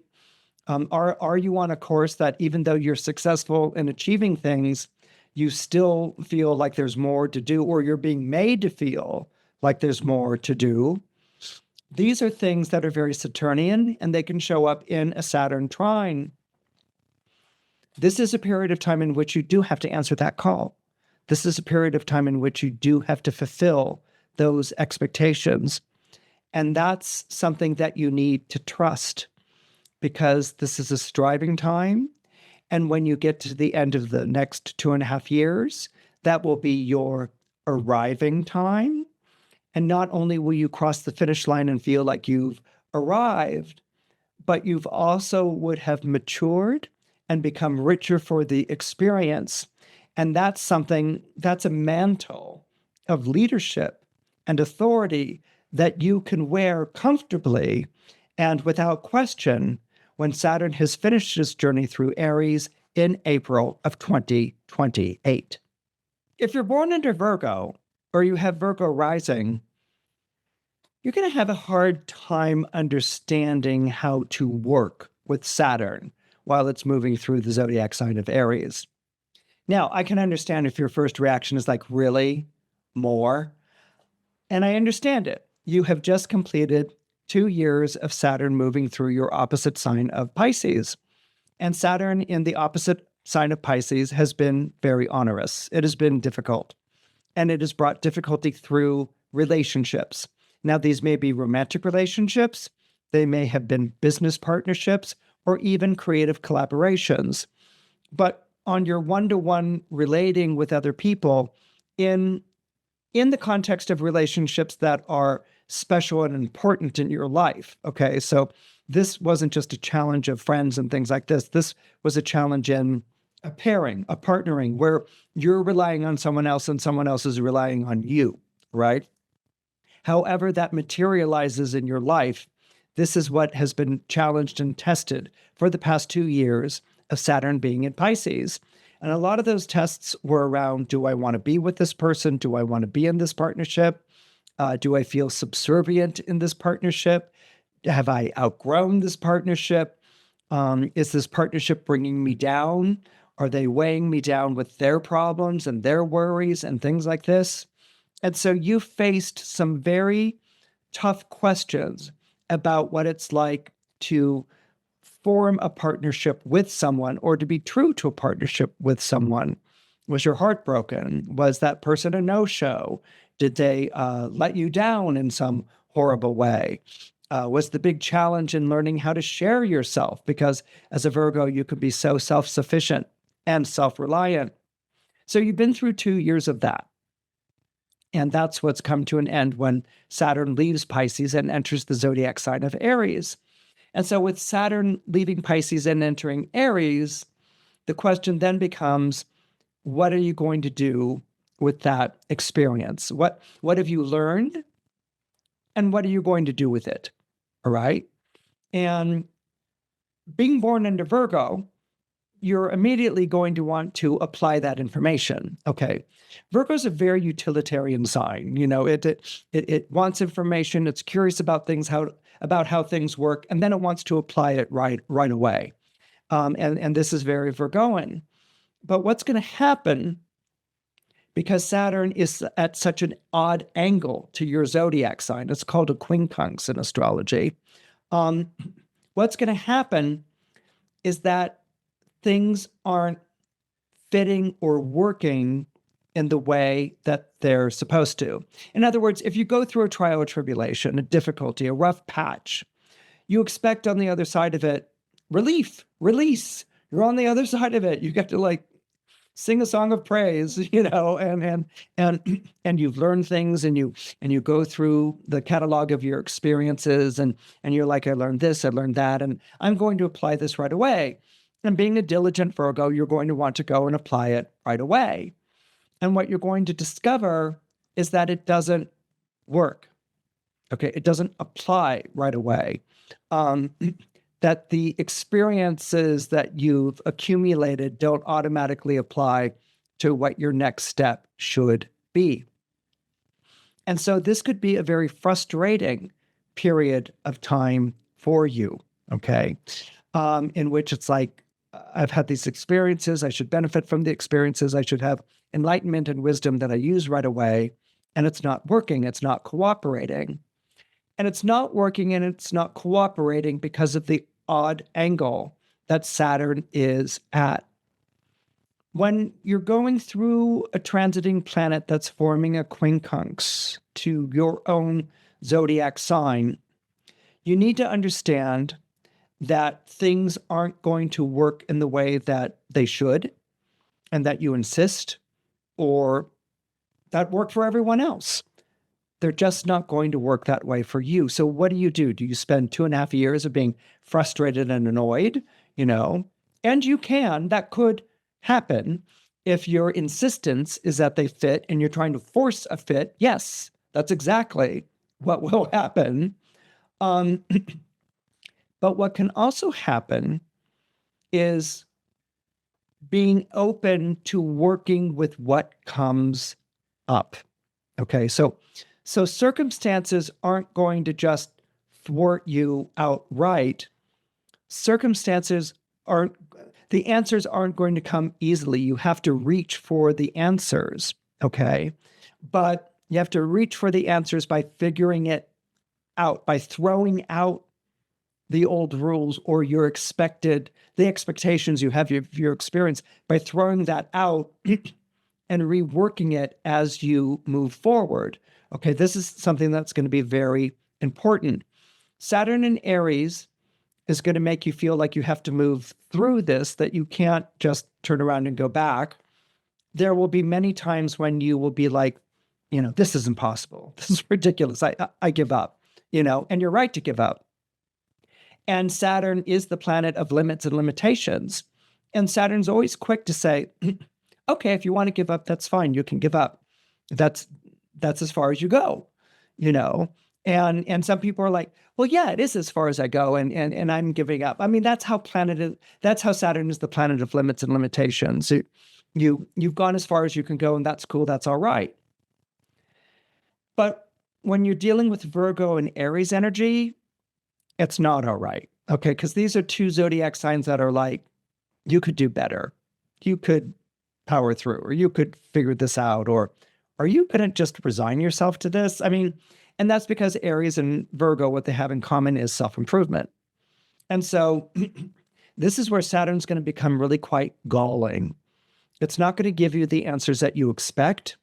I mean, you weren't expecting easy answers, and you're not going to get those, but it's not going to give you the answers that you expect, and it's not going to provide the fits that should fit. And so this makes you struggle, and it's going to make you want to give up and say that that's it, or I've reached my limit. And that might be okay for a day or a week or a month or maybe even a couple of months. But it's almost like there's a gadfly in your ear. It will always be like, you could do better. You could apply yourself. Let's give it another go. All right. And so you're not going to be able to give up what you want to give up on. Now, again, if you're forcing a fit, trying to get it to go in the way that it should go, this is going to be a miserable time. But if you're like, hey, this is so exasperating, but you know what? There's something also kind of creative about this. I mean, okay, it didn't work like that. It didn't work like this.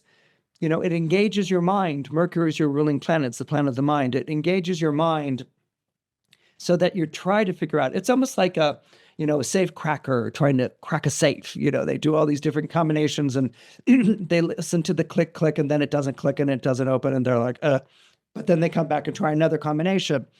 That's what your next 2.5 years are going to be like. So if you can sort of switch from treating them as an exercise in futility or a frustration or an inconvenience into finding a new way that you don't know yet, and that can be frustrating, and that can be inconvenient, and that can even be aggravating, but it also brings a kind of creativity to it. It really stimulates your curiosity.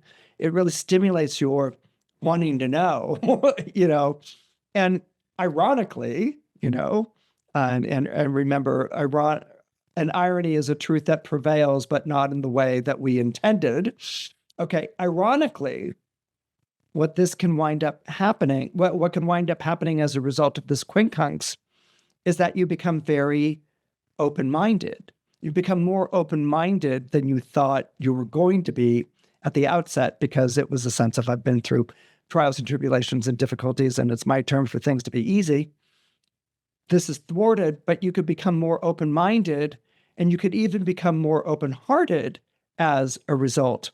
So this is a transition period. So if this gets you to sort of be more experimental than you've been in a long time, more open-minded than you've been in a long time, more open-hearted than you've been in a long time, when Saturn enters Taurus in 2028, that's going to become an incredibly industrious, productive, and fulfilling time for you. But you have to go through this period first, and you may just be like, I hate this period every day. But on the other side of it, you're going to find that it opened your mind and opened your world in ways that you never expected and that would never have been opened before. Now, if you're born into Libra or you have Libra rising, Saturn in Aries means that Saturn is opposite you in the sky. It's as far away as it can be on the zodiacal circle from where you are. And oppositions are difficult relationships in astrology because it's essentially a polarizing energy. The example that I like to use a lot for oppositions is our Congress, the United States American Congress. You have the Democrats, you have the Republicans. They are in opposite corners. They are as polarized can be, and they're not going to help one another out. Now, people often think, well, they're fighting because, they're yelling and screaming and calling each other names and all these sorts of things, but they're getting angry at one another, but they're not in square. They're in polar opposite camps. A square, at least, is a relationship where there's one-upmanship and a struggle, and squares can even become collaborative. But with an opposition, it's this idea of like, I don't have to deal with you, and I'm not going to deal with you, period. Talk to the hand. We don't see eye to eye, and I'm not even interested in seeing eye to eye. And so that's what can happen with an opposition or a planet in opposition to your sign. So Saturn in Aries being opposite you is keeping from you the things that you want that would be connected to Aries. Because Aries is your partner sign in astrology, and you were born under the zodiac sign of partnering, Saturn in Aries can keep your partner from you. Okay, so for instance, you may be single right now, and you may be finding it impossible to find a mate or to partner with someone. And that's something that will continue to thwart you, not evade you, but thwart you. And that's a difference. I'll explain it in a moment, during the period that Saturn is moving through the zodiac sign of Aries. Or you could be in a relationship right now. It's a romantic relationship, or maybe it's a business partnership, or a creative collaboration. You can be in a partnership right now where you feel lonely, where, there's someone there, but you just don't have anything to say to one another. You don't feel like saying anything to this person. This person doesn't say anything to you, and you're living on parallel tracks. You may be linked in the minds of your family or friends or community, but the two of you, aren't really talking to one another, and you're not really interested in talking with one another.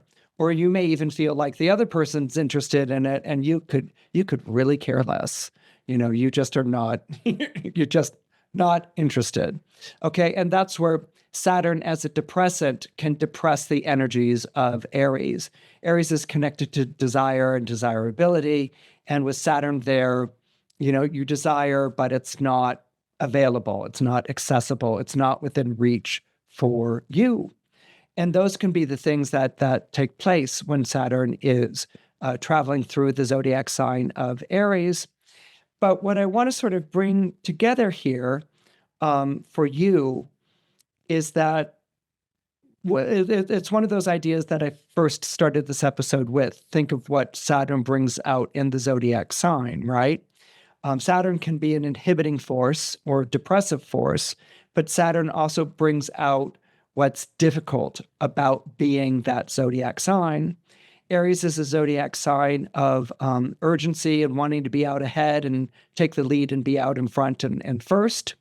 And if you're out ahead and taking the lead and you're first, you're also alone. You're not traveling with people. You're not think of those marathons. You're not running behind them in a pack of runners, or you're not running beside them. You're out ahead, and you're doing everything that you could do to stay ahead. There's anxiety of someone catching up and beating you at the marathon or something along those lines. And so there's a kind of aloneness that's associated with Aries, which is very different from Libra. Libra doesn't want to do things alone. Libra wants to partner.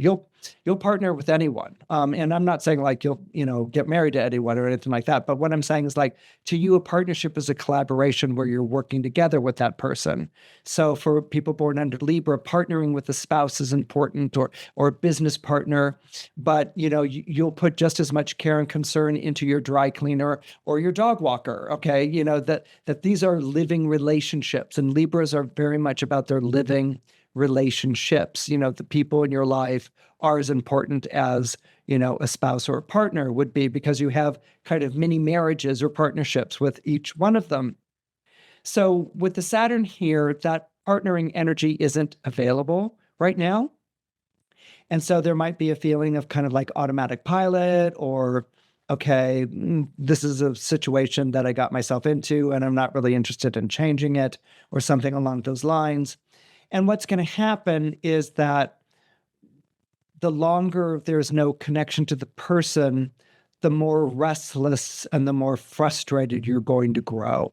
Okay. You might begin with like, oh, this happens in any marriage or partnership, or, you plateau, you reach but during this period of time, the frustration is going to grow. If you're telling yourself, I can't live without this partnership, I have to be true to this partnership, I wouldn't know how to take care of myself if I went out on my own. The frustration will grow to such an extent that you're going to start fantasizing being on your own, because that would be more fulfilling than being in this dead-end relationship or partnership or association. Saturn is a planet that withholds, but the irony of Saturn withholding is that we can become stronger as a result. When we reach for something with the expectation that we're going to get it, okay, that's like satisfying an urge or satisfying a craving. I'm like hungry, I'm going to have an apple. That's really good. And my blood sugar is normal again. I don't know, something like that. We have something, we eat, we experience, and that's fine. You don't really think anything of it. You go on to the next thing.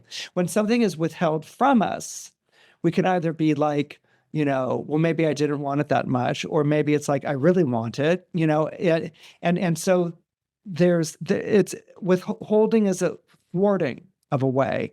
And sometimes when we're thwarted, we feel defeated, we give up, we say, oh, that's it. I'm not even going to try. I wouldn't have been good at this anyway. And who cared about going out with Melinda anyway? I'm better than Melinda. I don't know, something. You can feel thwarted, and then you can feel like a failure, like you failed in your efforts, and then you get angry and you sort of justify not wanting it in the first place. Or you can feel thwarted, and it can make you stronger in what your position is. Like maybe we're not meant to be. Maybe I'm not supposed to be in that situation, or, I'm in a situation and I'm not getting the things out of it. And this is really getting aggravating and frustrating. And it's also making me turn to me more, rely on me more. Like, why am I putting up with Melinda? Melinda brings me down, or isn't available, or, is always out with her friends and things like, like I'm not a priority to Melinda, type of thing. And so it gets you to sort of, it can get you to focus. You focus on yourself because of frustration and aggravation, and you're not getting what you want. But then you can begin to question if you really wanted it, and how much you really wanted it. And like, why are you putting up with this? And why are you lowering yourself to this? So Saturn can actually embolden by withholding the thing that we want. The response to being thwarted in what we want isn't always to try harder. The response, especially in an opposition to being thwarted about something that we wanted, is to maybe realize, maybe I didn't want it that much. It wasn't that big a deal. Maybe I'm better off without it. Okay, so these may be the things that are coming up in your mind during this period of time that Saturn is doing a Zodiacus interruptus with your opposite or your partner sign. The other thing that two more ideas that I want to sort of throw on in there is that Saturn traveling through a partner sign, if you're in a partnership, your partner may be experiencing difficulties and burdens, a very troubled time right now. And so the partner is not available to you because they're going through a difficult time, or the people in your partner's life are going through a difficult time, and that partner has to be there for them. So that can also be a kind of separateness or an apartness that Saturn can bring. And so it may be where that person's not as available as they used to be for you. And it makes you question, like, how much of a headache do you want to take on from what they're bringing into your life? Or it makes you question your own patience and tolerance with a partner of like, okay, my partner was there for me. Now they're going through a difficult time and I'm a little impatient with it. And maybe I need to sort of be more patient or be more there for them. And it's not about whether they like me or not. It's about the fact that they're under the gun and going through a lot of pressure right now. So those can be things that come up with Saturn traveling through your opposite sign. And then finally, Saturn traveling through your opposite sign may bring a relationship. I've often seen it bring relationships, but they're relationships with people who are older than you by usually 7 years or even 14. Saturn rules over age differences, and more specifically, 7-year age differences. So there could be a relationship that comes into your life with someone who's 7 or 14 years older than you, or it could be 7 or 14 years younger than you. Saturn's been known for that as well. So Saturn isn't always an obstructor. It doesn't always just like say you can't have this and that's it. And, you're living relationship free or no relationship for the next 2.5 years. It can bring in relationships that there can be an age difference, or it can bring in relationships that face a lot of troubles and difficulties with the two of you getting together because there's so much going on in the potential partner's life or in the partner's life. So those are some of the ideas that I would encourage you to think about and considerations to sort of take in during the period of time that Saturn is moving through the zodiac sign of Aries, which is for the next 2.5 years. If you're born under Scorpio or you have Scorpio rising, Saturn in Aries is going to be a bit peculiar for you. Okay, first of all, Saturn in Aries forms a natural quincunx to your zodiac sign, which is Scorpio. A quincunx is an aspect that falls somewhere between an opposition and a trine. An opposition is two signs that want nothing to do with one another, and a trine describes two signs that are totally there for one another, unconditional support. They're so simpatico, and they get along beautifully. Well, with the quincunx happening at that midpoint, you experience both. Okay, so on one hand, you can be drawn to something, in a quincunx. You could say, oh, this is the person I'm supposed to be with, or the path I'm supposed to travel, or the destiny I'm meant to fulfill. And then at the same time, when you get close, you're like, ooh, that person wasn't, everything that I thought they were going to be. Like, ooh, let's get away while I can. Or, oh, this path has proven to be so difficult. I'm going to go with a side path. Or, oh, this destiny that seems so appealing is just really difficult and hard to do. I don't know if I'm all in for this.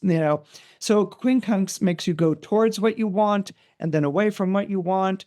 You stop, you think about it, and you're going to try to go towards what you want again. So maybe what it needs is a second time or a second chance or a second opportunity, only to realize, no, that was a mistake. I'm just as mistaken as I was the first time. I'm going to leave this relationship or job or situation that I thought I wanted, but you know what? Maybe I should try again. So this is what happens with a quincunx. The two zodiac energies are trying to find a fit, and they're not finding it. They're not satisfied with being together any more than they're satisfied with being apart. Okay, so it's a kind of push-pull kind of dynamic, but it's more awkward. A quincunx is almost like a wrinkle in an astrological chart. You're trying to find a fit, and you're just never going to find it. Now, that sounds like an exercise in futility, and it's tempting with Saturn and Aries to say, and it is because Saturn rules over exercises in futility, but no, it's not. What it is that you're trying to figure out the Aries energy in your life, all right? Aries is about starting something. It's the zodiac sign of the spring equinox. It's a fresh start. It's an exciting adventure. It's pioneering into an area that you've never been before. So Aries looks for fresh starts and and adventure and stimulating challenges. This is what it's drawn to.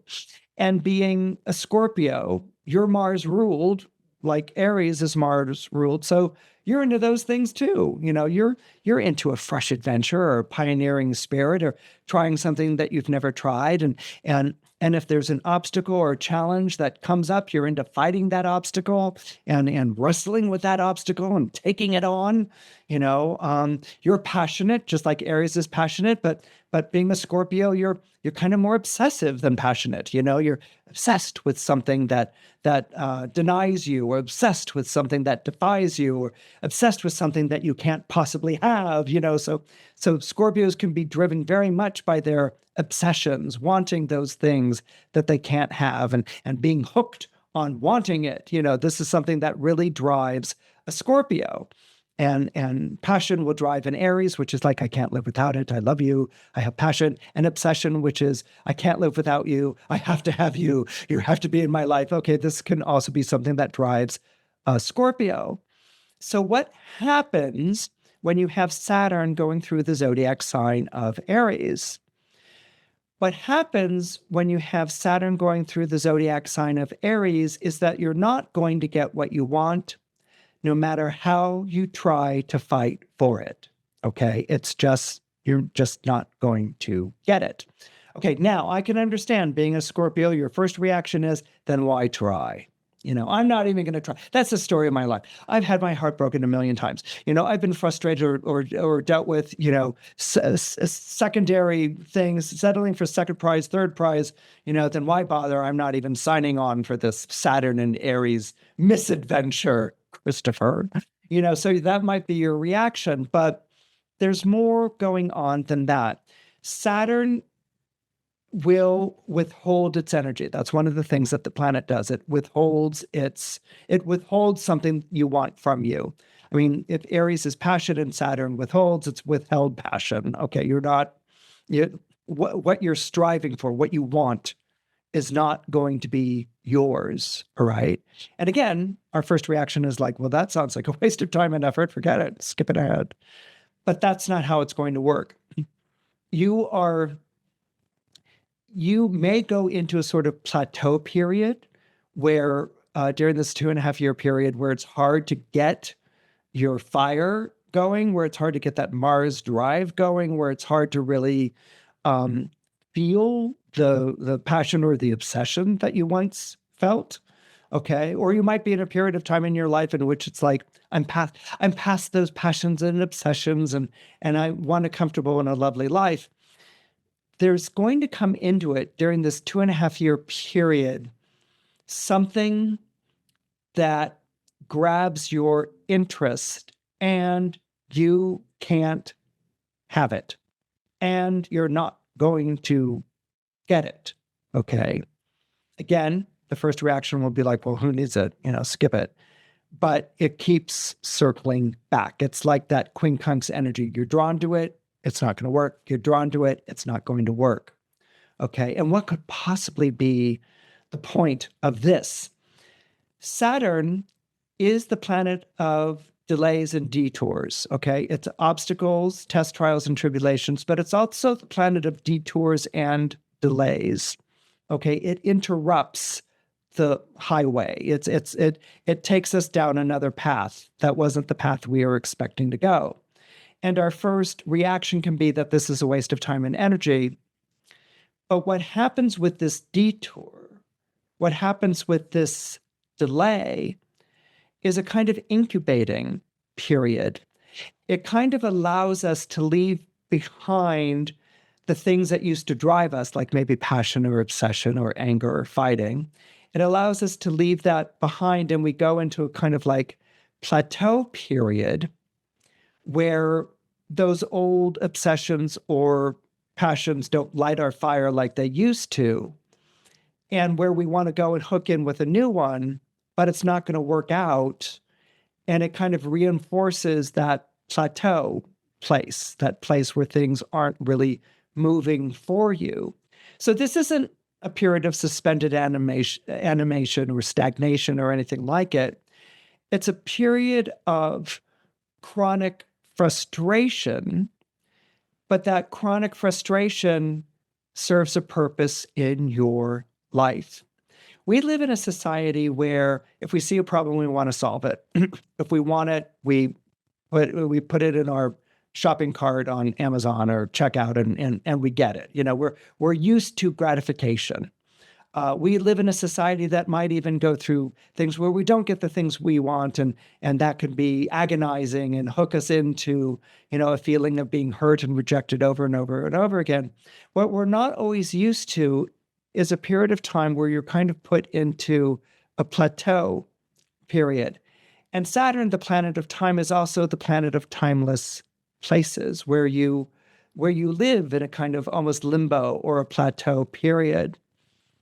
Saturn, in its highest manifestation, ruled over people who retreated from the world and lived a contemplative life, where they contemplated life and what life was all about, removed from the world. And so this quincunx is going to kind of like remove you from what you're used to, It's kind of like an actor or an actress who stops making films for a while and you don't hear from them.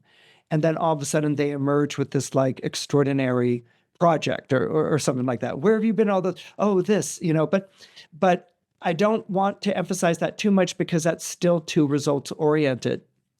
This chronic frustration, this being at loose ends that you're going to feel like, it kind of reminds me of, people when they're between jobs or they're between gigs. So let's say you worked at a career or a job in a certain way and you had your nose pressed to the grindstone and you were used to these results, and then you're let go or terminated and you want to go and find another job. You want to get back into that as soon as you can, but you can't get another job. No one's hiring or no one's going to take you on in that position, or it just isn't working. That's what this energy is like. It's not going to work in that way. And so there can be a frustration and even a sense of like loss. And I've lost my gumption, my drive. And this is a horrible thing. But there's a kind of almost like soaking in these energies, a marinating in these energies that takes place that gets you to really question what came before in your life. When you're living with going from deadline to deadline or to-do list to to-do list, that can become a marvelous form of procrastination, of not dealing with the things that maybe you should be dealing with on a deeper level. And Saturn here, by thwarting you, catching you, but thwarting you at the same time, gets you to really look deeply at your life, not in a cautionary tale or punishing or punitive way, but in terms of like, what really matters to me? If your heart is infected with a passion, or if your heart is infected with an obsession, and I'm not saying that passions and obsessions are bad, I'm saying infected with. I want to emphasize the word infected. If your heart is infected with that, then that's all your heart thinks about. That's all your heart is dealing with. You take away the infection of a passion, you take away the infection of an obsession, and you have to deal with your heart, with what your heart wants, with what your heart seeks, with what your heart desires, with how your heart loves. And that's a deeper contemplation. And so in this plateau period where you're kind of between jobs, where you're between worlds, where you're between places for 2.5 years, you may start out frustrated and inconvenienced, but you may actually sort of get into the groove of it and the joy of it and the profundity of it and the understanding of yourself and of your heart. So when time resumes again, like it will when Saturn leaves Aries and it moves into Taurus, when the lights come back on after a blackout, so to speak, metaphorically speaking, you're going to be ready to resume with your life and to carry on, enriched by this experience, enriched with this journey off the beaten path. But I'm also going to say you may miss it in a way. You may miss how you languished. You may miss how, you had all of this time on your hands. And even though your time will be, again, deadlines and things to do, and you'll approach it wiser than you were before, you may also have missed this time. And so that's why I'm saying, despite its inconvenience and frustration, revel in it and enjoy it, because it's a special time and you may miss it when it's over. When you're born under Sagittarius, or you have Sagittarius rising, Saturn has moved from a squaring position. It was in the zodiac sign of Pisces, so it was squaring your sign Sagittarius. It was fighting with you. It was struggling with you. So you're moving from a squaring relationship to a trining relationship. Saturn is now going to be in the zodiac sign of Aries. Aries is a fire sign, just like Sagittarius. And so now you're going to feel that Saturn is a supportive energy, that Saturn is in your corner. And that's a great place that you want a planet like Saturn to be. You want it to be in your corner. You want it to be supporting you in your efforts. Now, as a Sagittarius, you're pretty much drawn by your enthusiasms, the things that motivate you. Okay, the thing that motivates you are your enthusiasms. What grabs a hold of your interest? What makes you feel that wonder? What's something that it's like, oh, this would be really, really wonderful if this turned out. I'm so excited about this idea, or this field of study, or this new life path that I'm going on. So Sagittarians are always, when they're enthusiastic about something, that's the only thing that they focus on. And it's what they want to do 24/7 and like forever for the rest of their life. All right. So this is something that Sagittarians are very much drawn to. And they want those enthusiasms to always be lively, to be afire, to be leading them forward in their life. You've come through, as I said, a square with Saturn, where Saturn was withholding something that you wanted, because it was making you work for it, and you were battling with the last 2.5 years with feelings of how much do you really want an objective or a prize that you had set your sights on.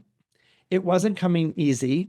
It was thwarting you at every turn. And there were many times when you just wanted to throw up your hands and say, I give up. This is ridiculous. I don't want this, And I shouldn't have to, and if this was meant to be, I shouldn't have to try so hard. It should just, be, sort of thing. I mean, fire signs can be very like, they'll get into conversations with fate. Fire signs often get into conversations with fate and be like, well, if this is meant to be, then it should happen.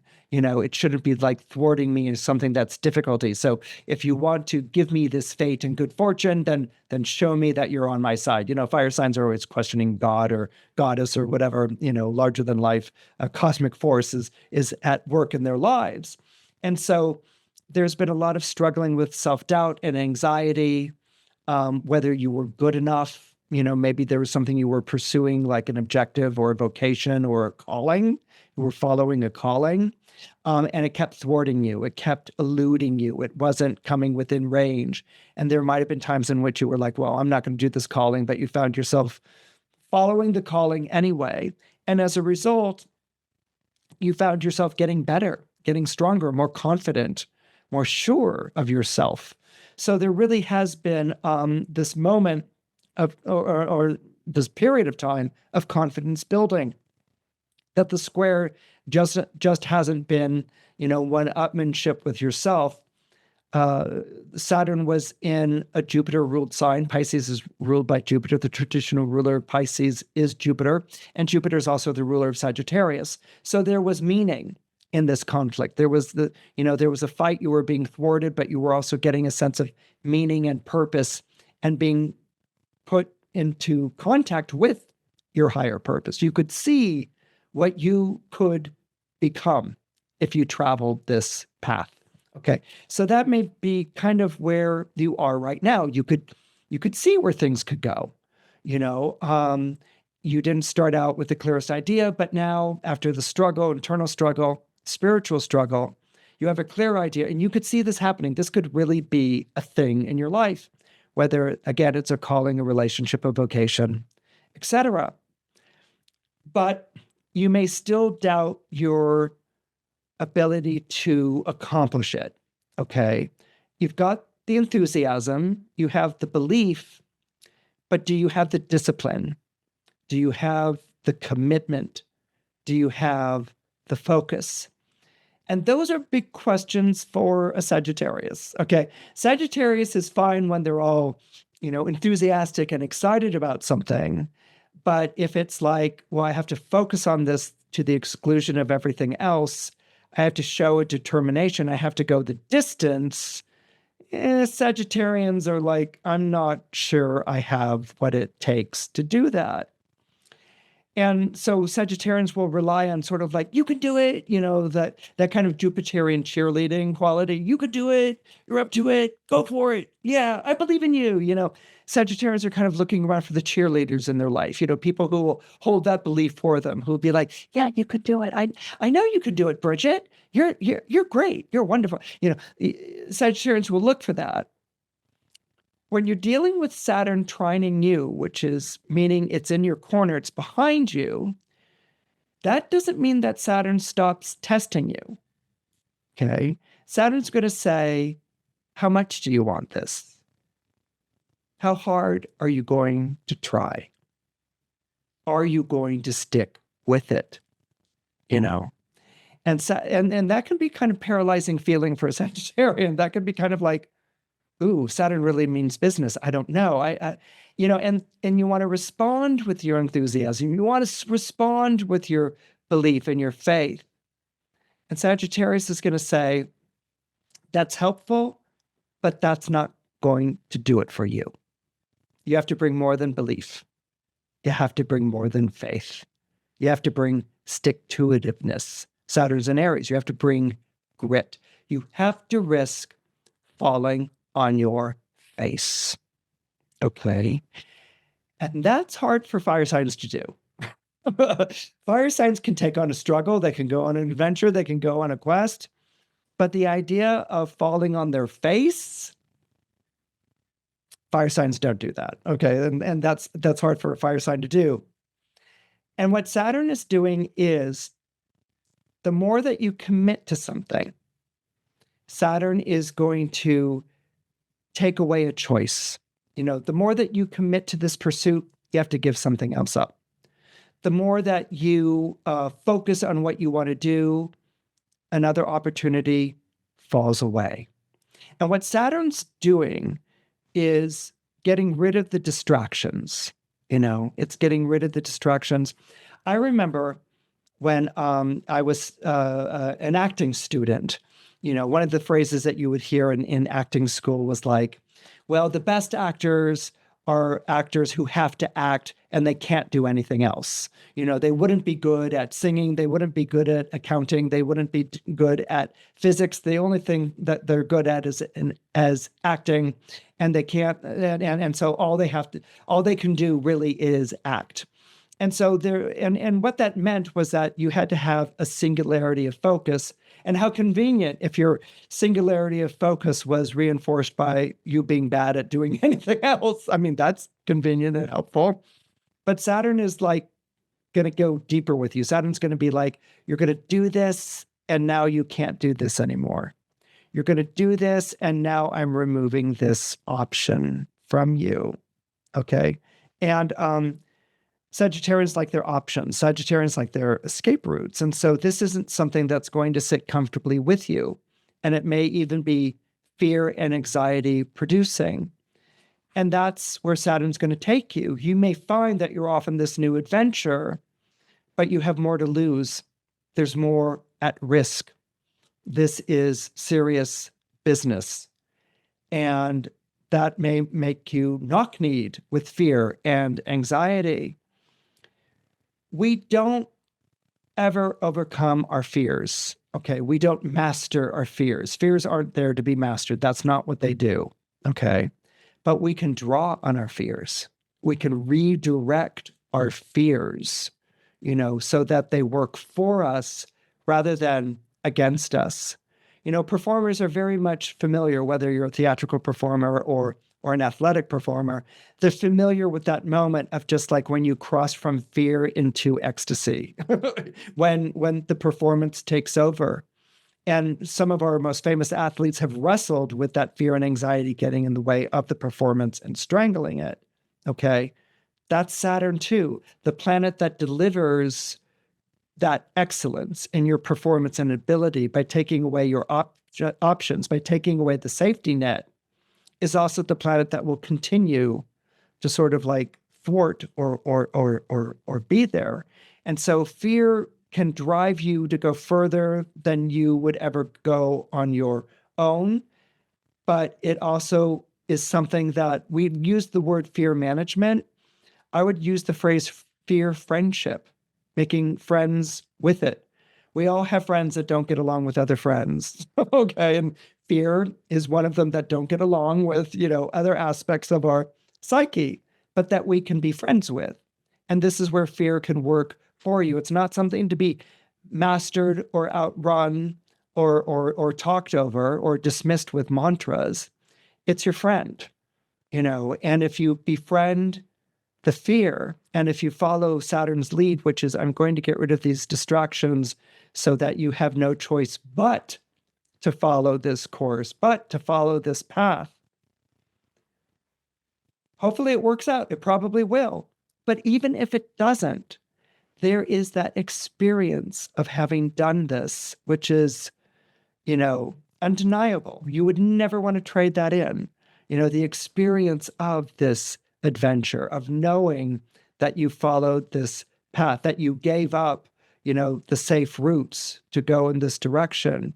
This is the story of your next 2.5 years.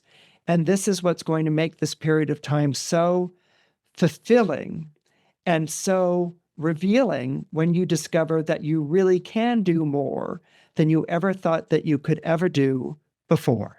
If you're born under Capricorn, or you have Capricorn rising, Saturn in Aries is going to be very interesting for you.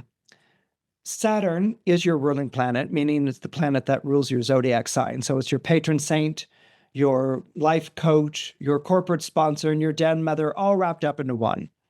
So Saturn is moving through the zodiac sign of Aries. And something that you always want to ask yourself about two signs that square one another, and Capricorn squares Aries, is what they have in common, all right? The first thing that might come to mind is father, issues dealing with the father. Aries is a father sign. The second sign of the father is Leo, and the third and final sign of the father is Capricorn. These are the three zodiac signs that represent the father in an astrological chart. And so if you have strong planets in Aries, Leo, or Capricorn, then issues pertaining to the father and to authority are going to be very strong for you. The other thing that Capricorn and Aries have in common is that they're both ruled by malefic planets, all right? That is planets that can create or introduce hardship into your life. People who are not ruled by malefic planets, i.e. aren't born under signs that are ruled by Saturn, Capricorn, Aquarius, or signs ruled by Mars, which is Aries and Scorpio, they look at the malefics as being bad.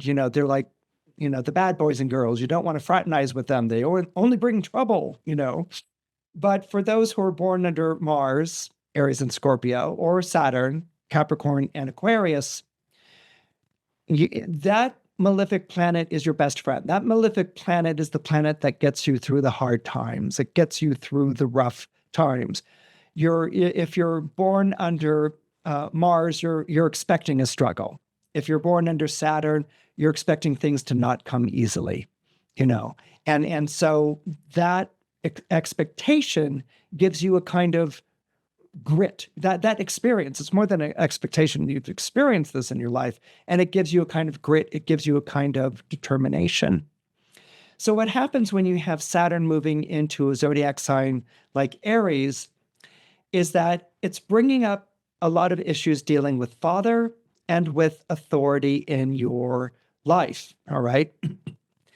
In the case of Saturn, the experience of the father is usually maybe an absent father, or a father that withheld approval or love, or a father who struggled with very real struggles, and the struggles kind of outdid him. He was forced to accept making certain sacrifices in his life that might not have sat well with him.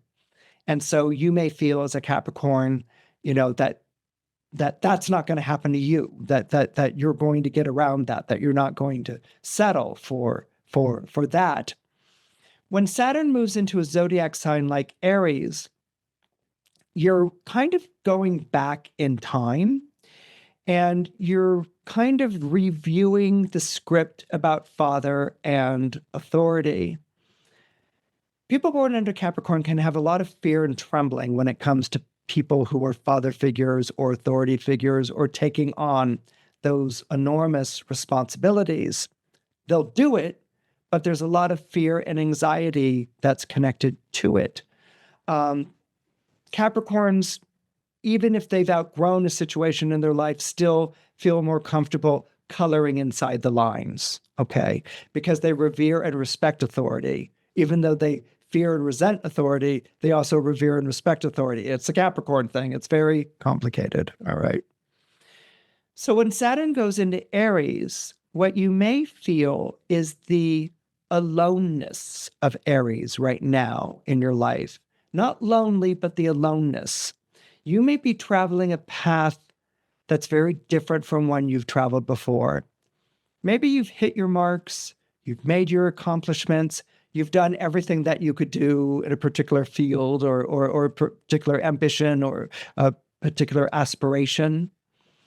And you've done everything that there is to do, except maybe you've never been in charge of you, or maybe you've never been in charge of others.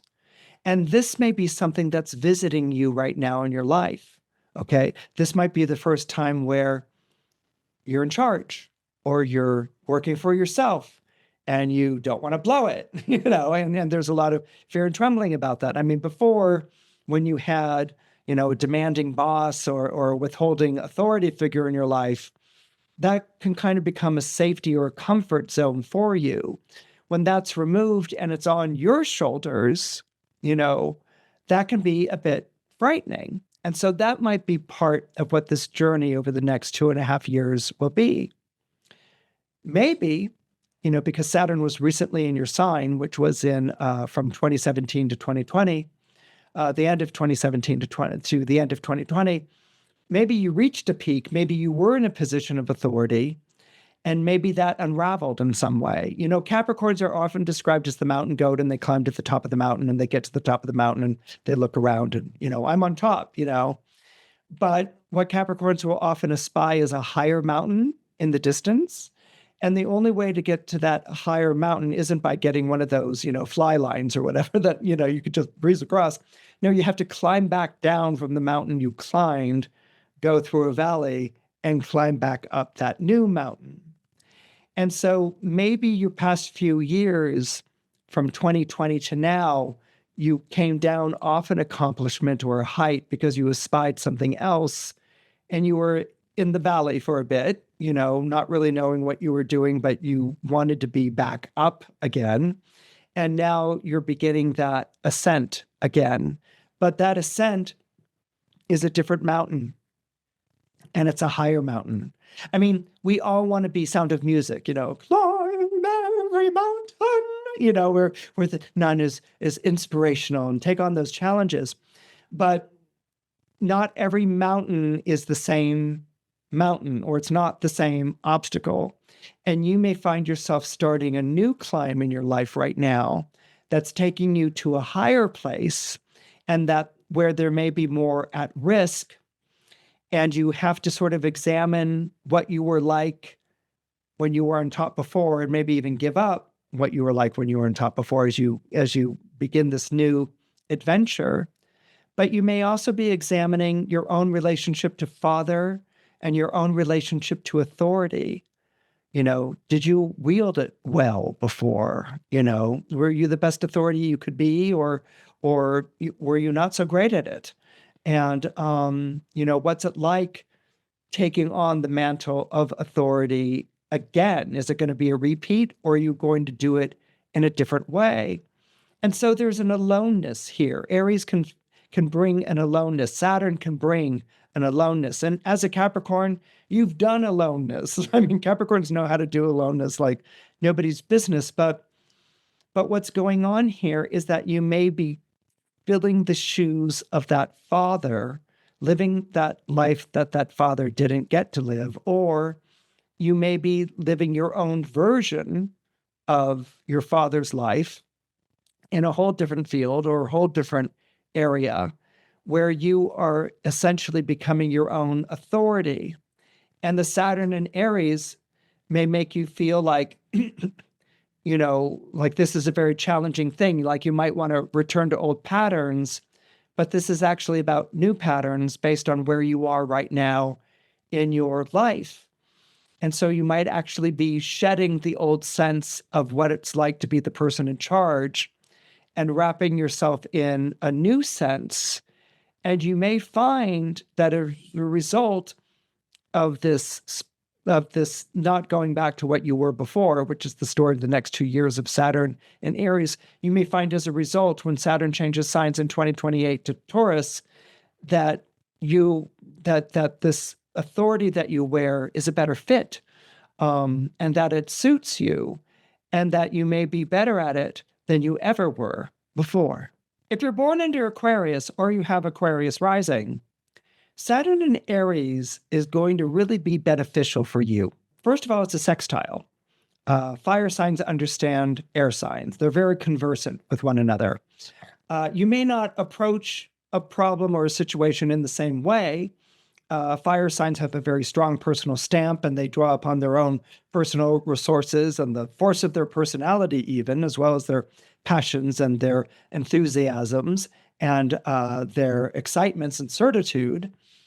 Air signs have a tendency more to question, not in a doubting way, but to question, like, is there more going on that meets the eye here? Or is there another way of doing this? What are my options? What are my alternatives?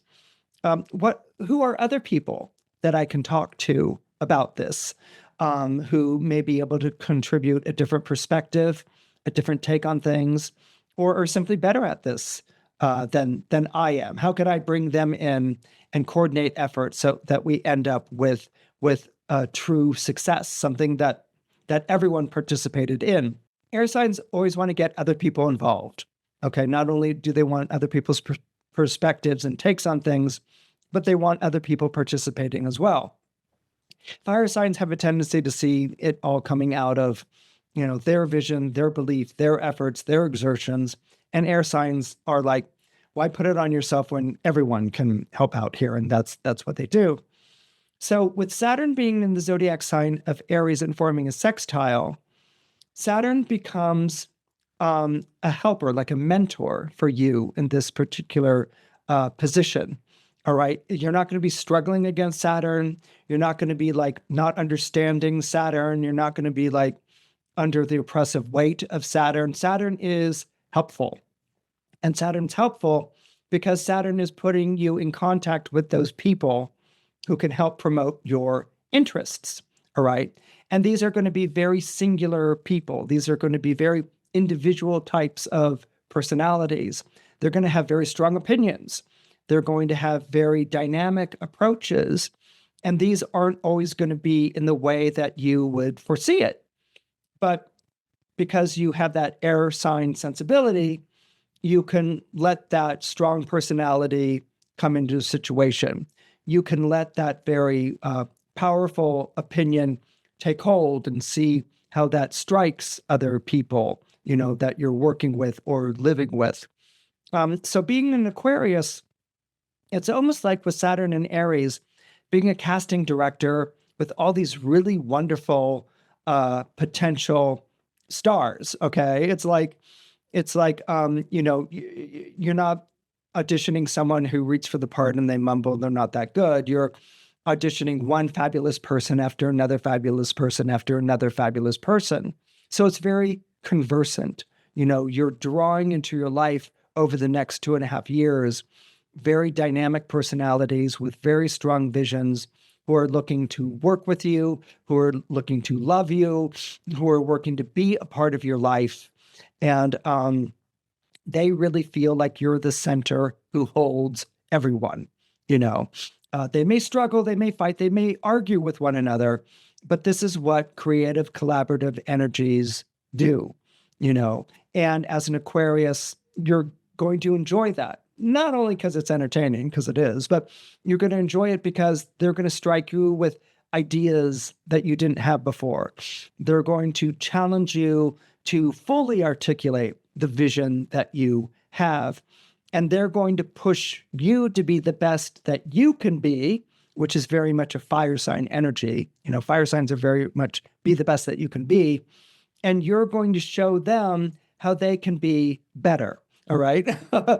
As an Aquarius, your vision is much more future oriented. You can see how things can be better. That's something that Aquarius has in common with Aries. You can always be better at or better doing something that you were before. And this is a plus point. And this is something that's going to bring a lot of excitement and a lot of energy into your life. Now, Saturn is still, even though it's sextiling you, the planet of test, trials, and tribulations. So what about this is going to be a test? What about this is going to be a trial? What about this is going to be a tribulation? Well, it's not a horrible one because it's a sextile, okay? And it's not one that you totally don't get because it's a sextile. It's not one that's oppressive because this is a sextile. But what it's going to force you to do is something that you're not comfortable doing. And that's taking the center role in all of this, all right? Think of a wheel, and you're like the axle of the wheel. I think that's the right word. You're the center where all the spokes in the wheel, where all the spokes come out of, and then there's the ridge that makes the wheel. You're the center of it, okay? Everyone is revolving around you, trying to get your interest, trying to get your support, saying that you said this because it backs what they wanted to do, whether you said it or not. They're pulling and tugging you in all these different directions. And it's going to be up to you to be the center here, not, to be the center at peace and whatever. No, to be the center as everyone's going to be referencing, relying, depending on you. And they may speak truthfully about you. This is what you said, and they may communicate that accurately. Or they may fib. They may say, oh, this is what they said, and they said it was okay. And everyone's like, I don't know if something's up, So everyone is relying on you. You're the center here. So everyone's relying on you. You're the center here. And you have to be present, okay? Now, you can't be present in running off in all these different directions to have these one-on-one conversations with all these different people who are trying to endeavor and succeed at something all at the same time. You can't go off in all these different directions and hold them together. You have to hold center here. And this is a big challenge for Aquarius because although Aquarius is a very social sign, all the air signs are social, Gemini, Libra, Aquarius, and they rule over different tiers of relationships. Gemini is the sibling relationship, Libra is the partnership, romantic or business, and then Aquarius is the person within the group or the group as a person. So the needs of the many will always outweigh the needs of the few as far as an Aquarius is concerned. But Aquarians, because of their Saturn quality and Uranian quality, you could throw that in too, always feel like they're not a part of the group. I mean, you could start a book club and have a favorite book and bring your best friends in to be the book club, and they'll all show up and they're being book clubby. And within a week or three, you'll feel like you're not a part of this, that you don't belong, that you're outside this in some way. So Aquarius always feels this outsider thing, even though it's very social and is surrounded by people. What's happening here with the sextile and what the test and the challenge is that Saturn poses for you is that you have to be at the center here. People have to have someone to talk to and to invoke and to rely upon, and you have to be that person. You have to be present, all right? That's something that's going to take some getting used to, which is the plus side to Saturn being in Aries for 2.5 years. That you have to show up, that you have to be present. And how are you present as someone who people can rely on? Are you present by barking orders and telling them what to do? Or are you present by being a sounding board, listening to what they have to say, walking away from a very urgent, fiery situation and thinking about it, giving it deep consideration, and then coming back with maybe an answer or maybe coming back with a question. So you're going to move from coordinating people's efforts to being the center figure of people's efforts in their pursuit of an enterprise or a venture or a project.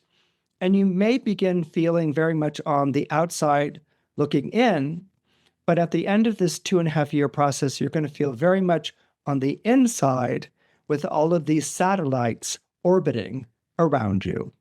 If you're born under Pisces or you have Pisces rising, Saturn entering Aries on May 24th is going to be quite interesting for you. I mean, it marks the end of Saturn having been in your own zodiac sign, okay? And that's a good thing. I mean, Saturn, when it's in your own sign, can be very difficult. It can be very burdensome. Things don't come as easily as they used to. You're not able to draw on your personal resources in the fluid way that you were used to drawing on them before. And there can also be an encounter with some unflattering truths about yourself in which you're being held accountable or responsible for them. Saturn in your own sign will show you what's not working, not to get you down on yourself, but Saturn in your own sign will show you what's not working because you need to get rid of that in order to enter into the next stage of your growth. You need to get rid of the old way of thinking. You need to get rid of the old beliefs. You need to get rid of the old guilt trips. You need to get rid of the old psychological baggage. And Pisces isn't really good at that. And that's because Pisces is a water sign. The water signs are Cancer, Scorpio, and Pisces. So your emotional life, your interior life is very important to you, as is your past, your history, your memory, as are your dreams and your imagination and your creative visualization. These things are all very, very important to you, and they're all very fluid. So during the past 2 years, you might have come up against like, I have a vision, but I don't know how to make it happen. Or I have a creative whim, but I don't have anything to say or to show for it. Or, I have memory, but I'm not remembering things in the ways that other people are remembering things, like we have disagreement, or I have nostalgia and bonding, but other people don't feel the same that I do. And so there's almost, when Saturn's in your sign, like a water sign like Pisces, there's a cutoff from those emotional reservoirs, from those emotional sources that had always played so dependently before. And during this period of time, they didn't. And as I said, it's to get you to move out of that emotional comfort zone and into a place that is new and different for you. And what this is basically going to be is entering into a new chapter of your life. And again, this is something that people born under Pisces or have Pisces rising can be ambivalent about, because Pisces is a sign of endings and Aries is a zodiac sign of beginnings. Okay. So you might have been under the impression that you're bringing things in for a landing, or that you were tying up loose ends, or that you were dotting I's and crossing T's, or that you were entering into a period of life where you can retire or spend time by yourself or whatever, that you can relax because all the battles have been fought and all the difficulties have been endured, only to discover you're still needed. Okay. And that's kind of Saturn in Aries. You're still needed here. And in a way that doesn't translate like it used to before.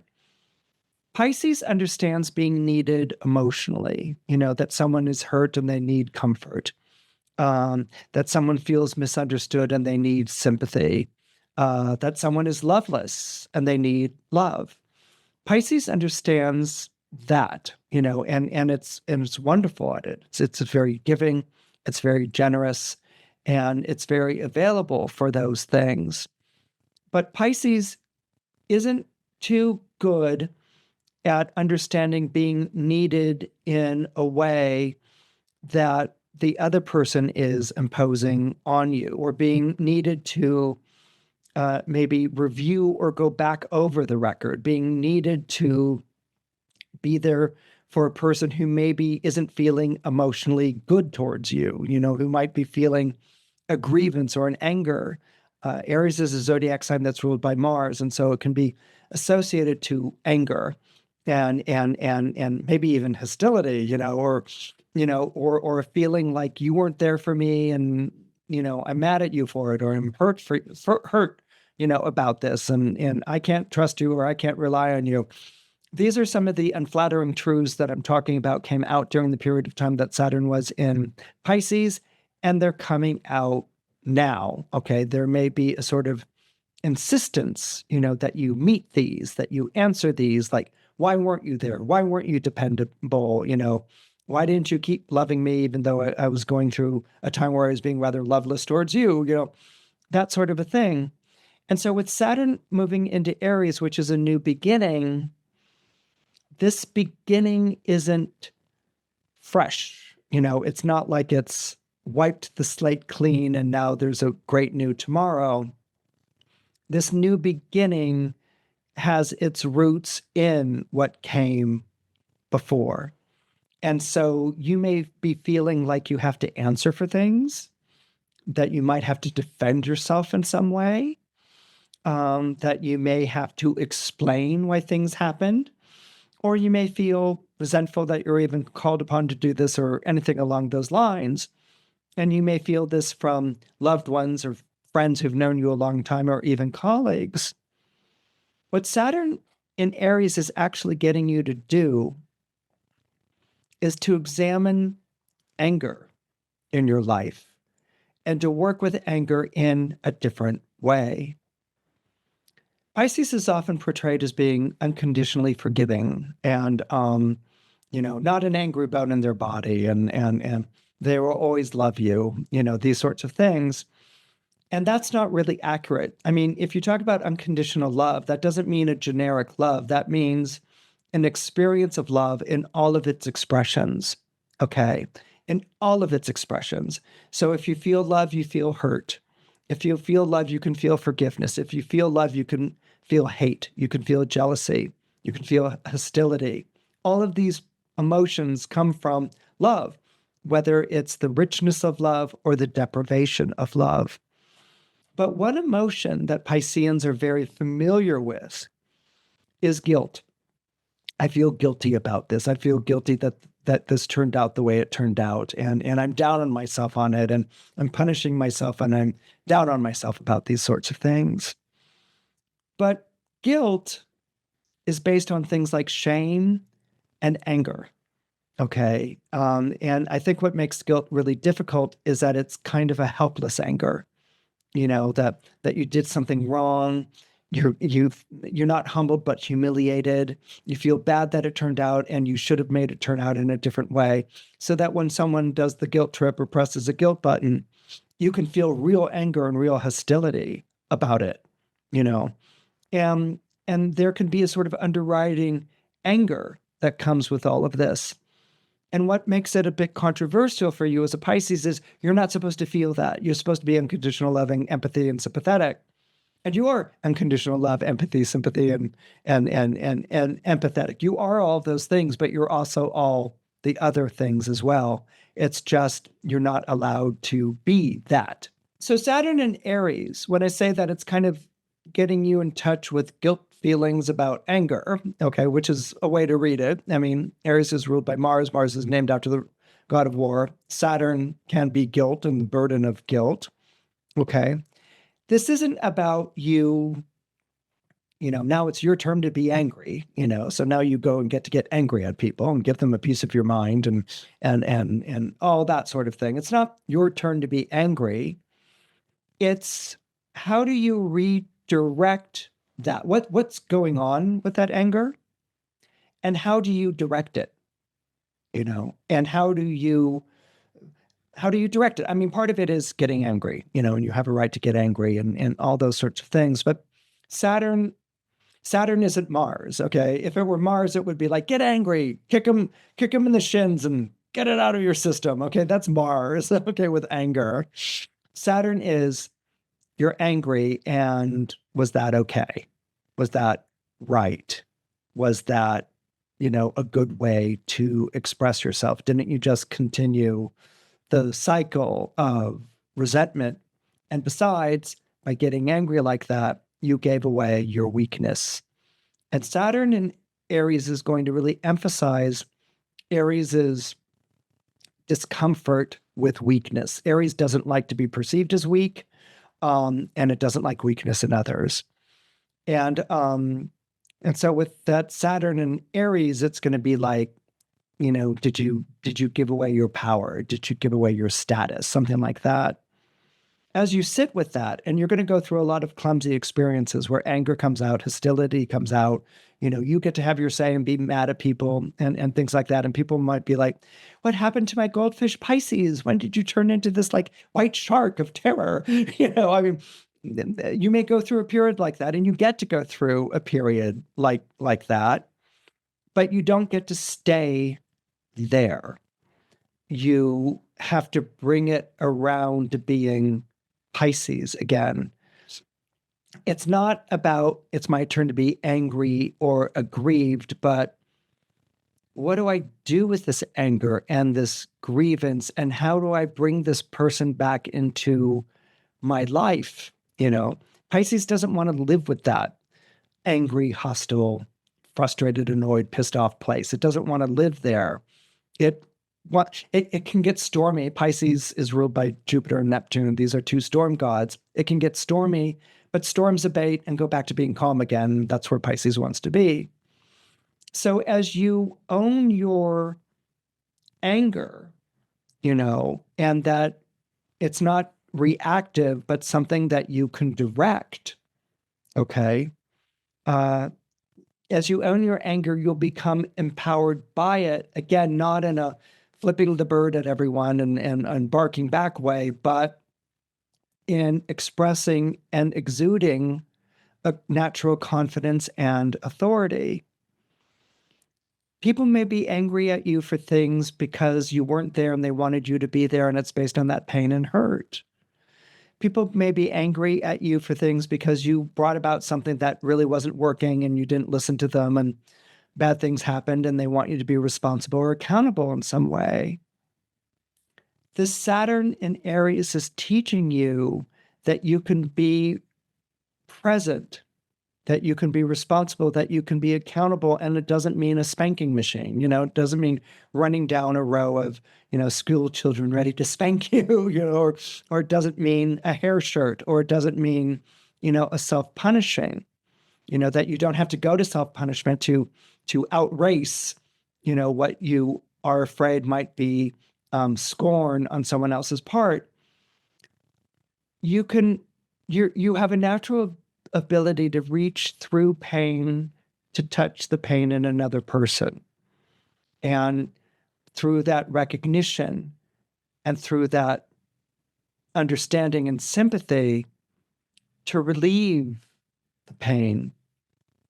For years, you've had to say, I'm not that kind of person who gets angry and resentful. And you discovered that you are, but then you can take it one step further. You can reach to the pain and the anger in other people. And it's not having the answer. It's about being the companion. It's about being someone who understands what it's like to be in that place, and that someone doesn't want to be in that place. You understand that. You've been there, and by making that available for another person and for yourself, you actually have an opportunity in these next 2.5 years to not only heal a lot of wounds, but to even put them behind you and to begin a new journey and a new adventure together.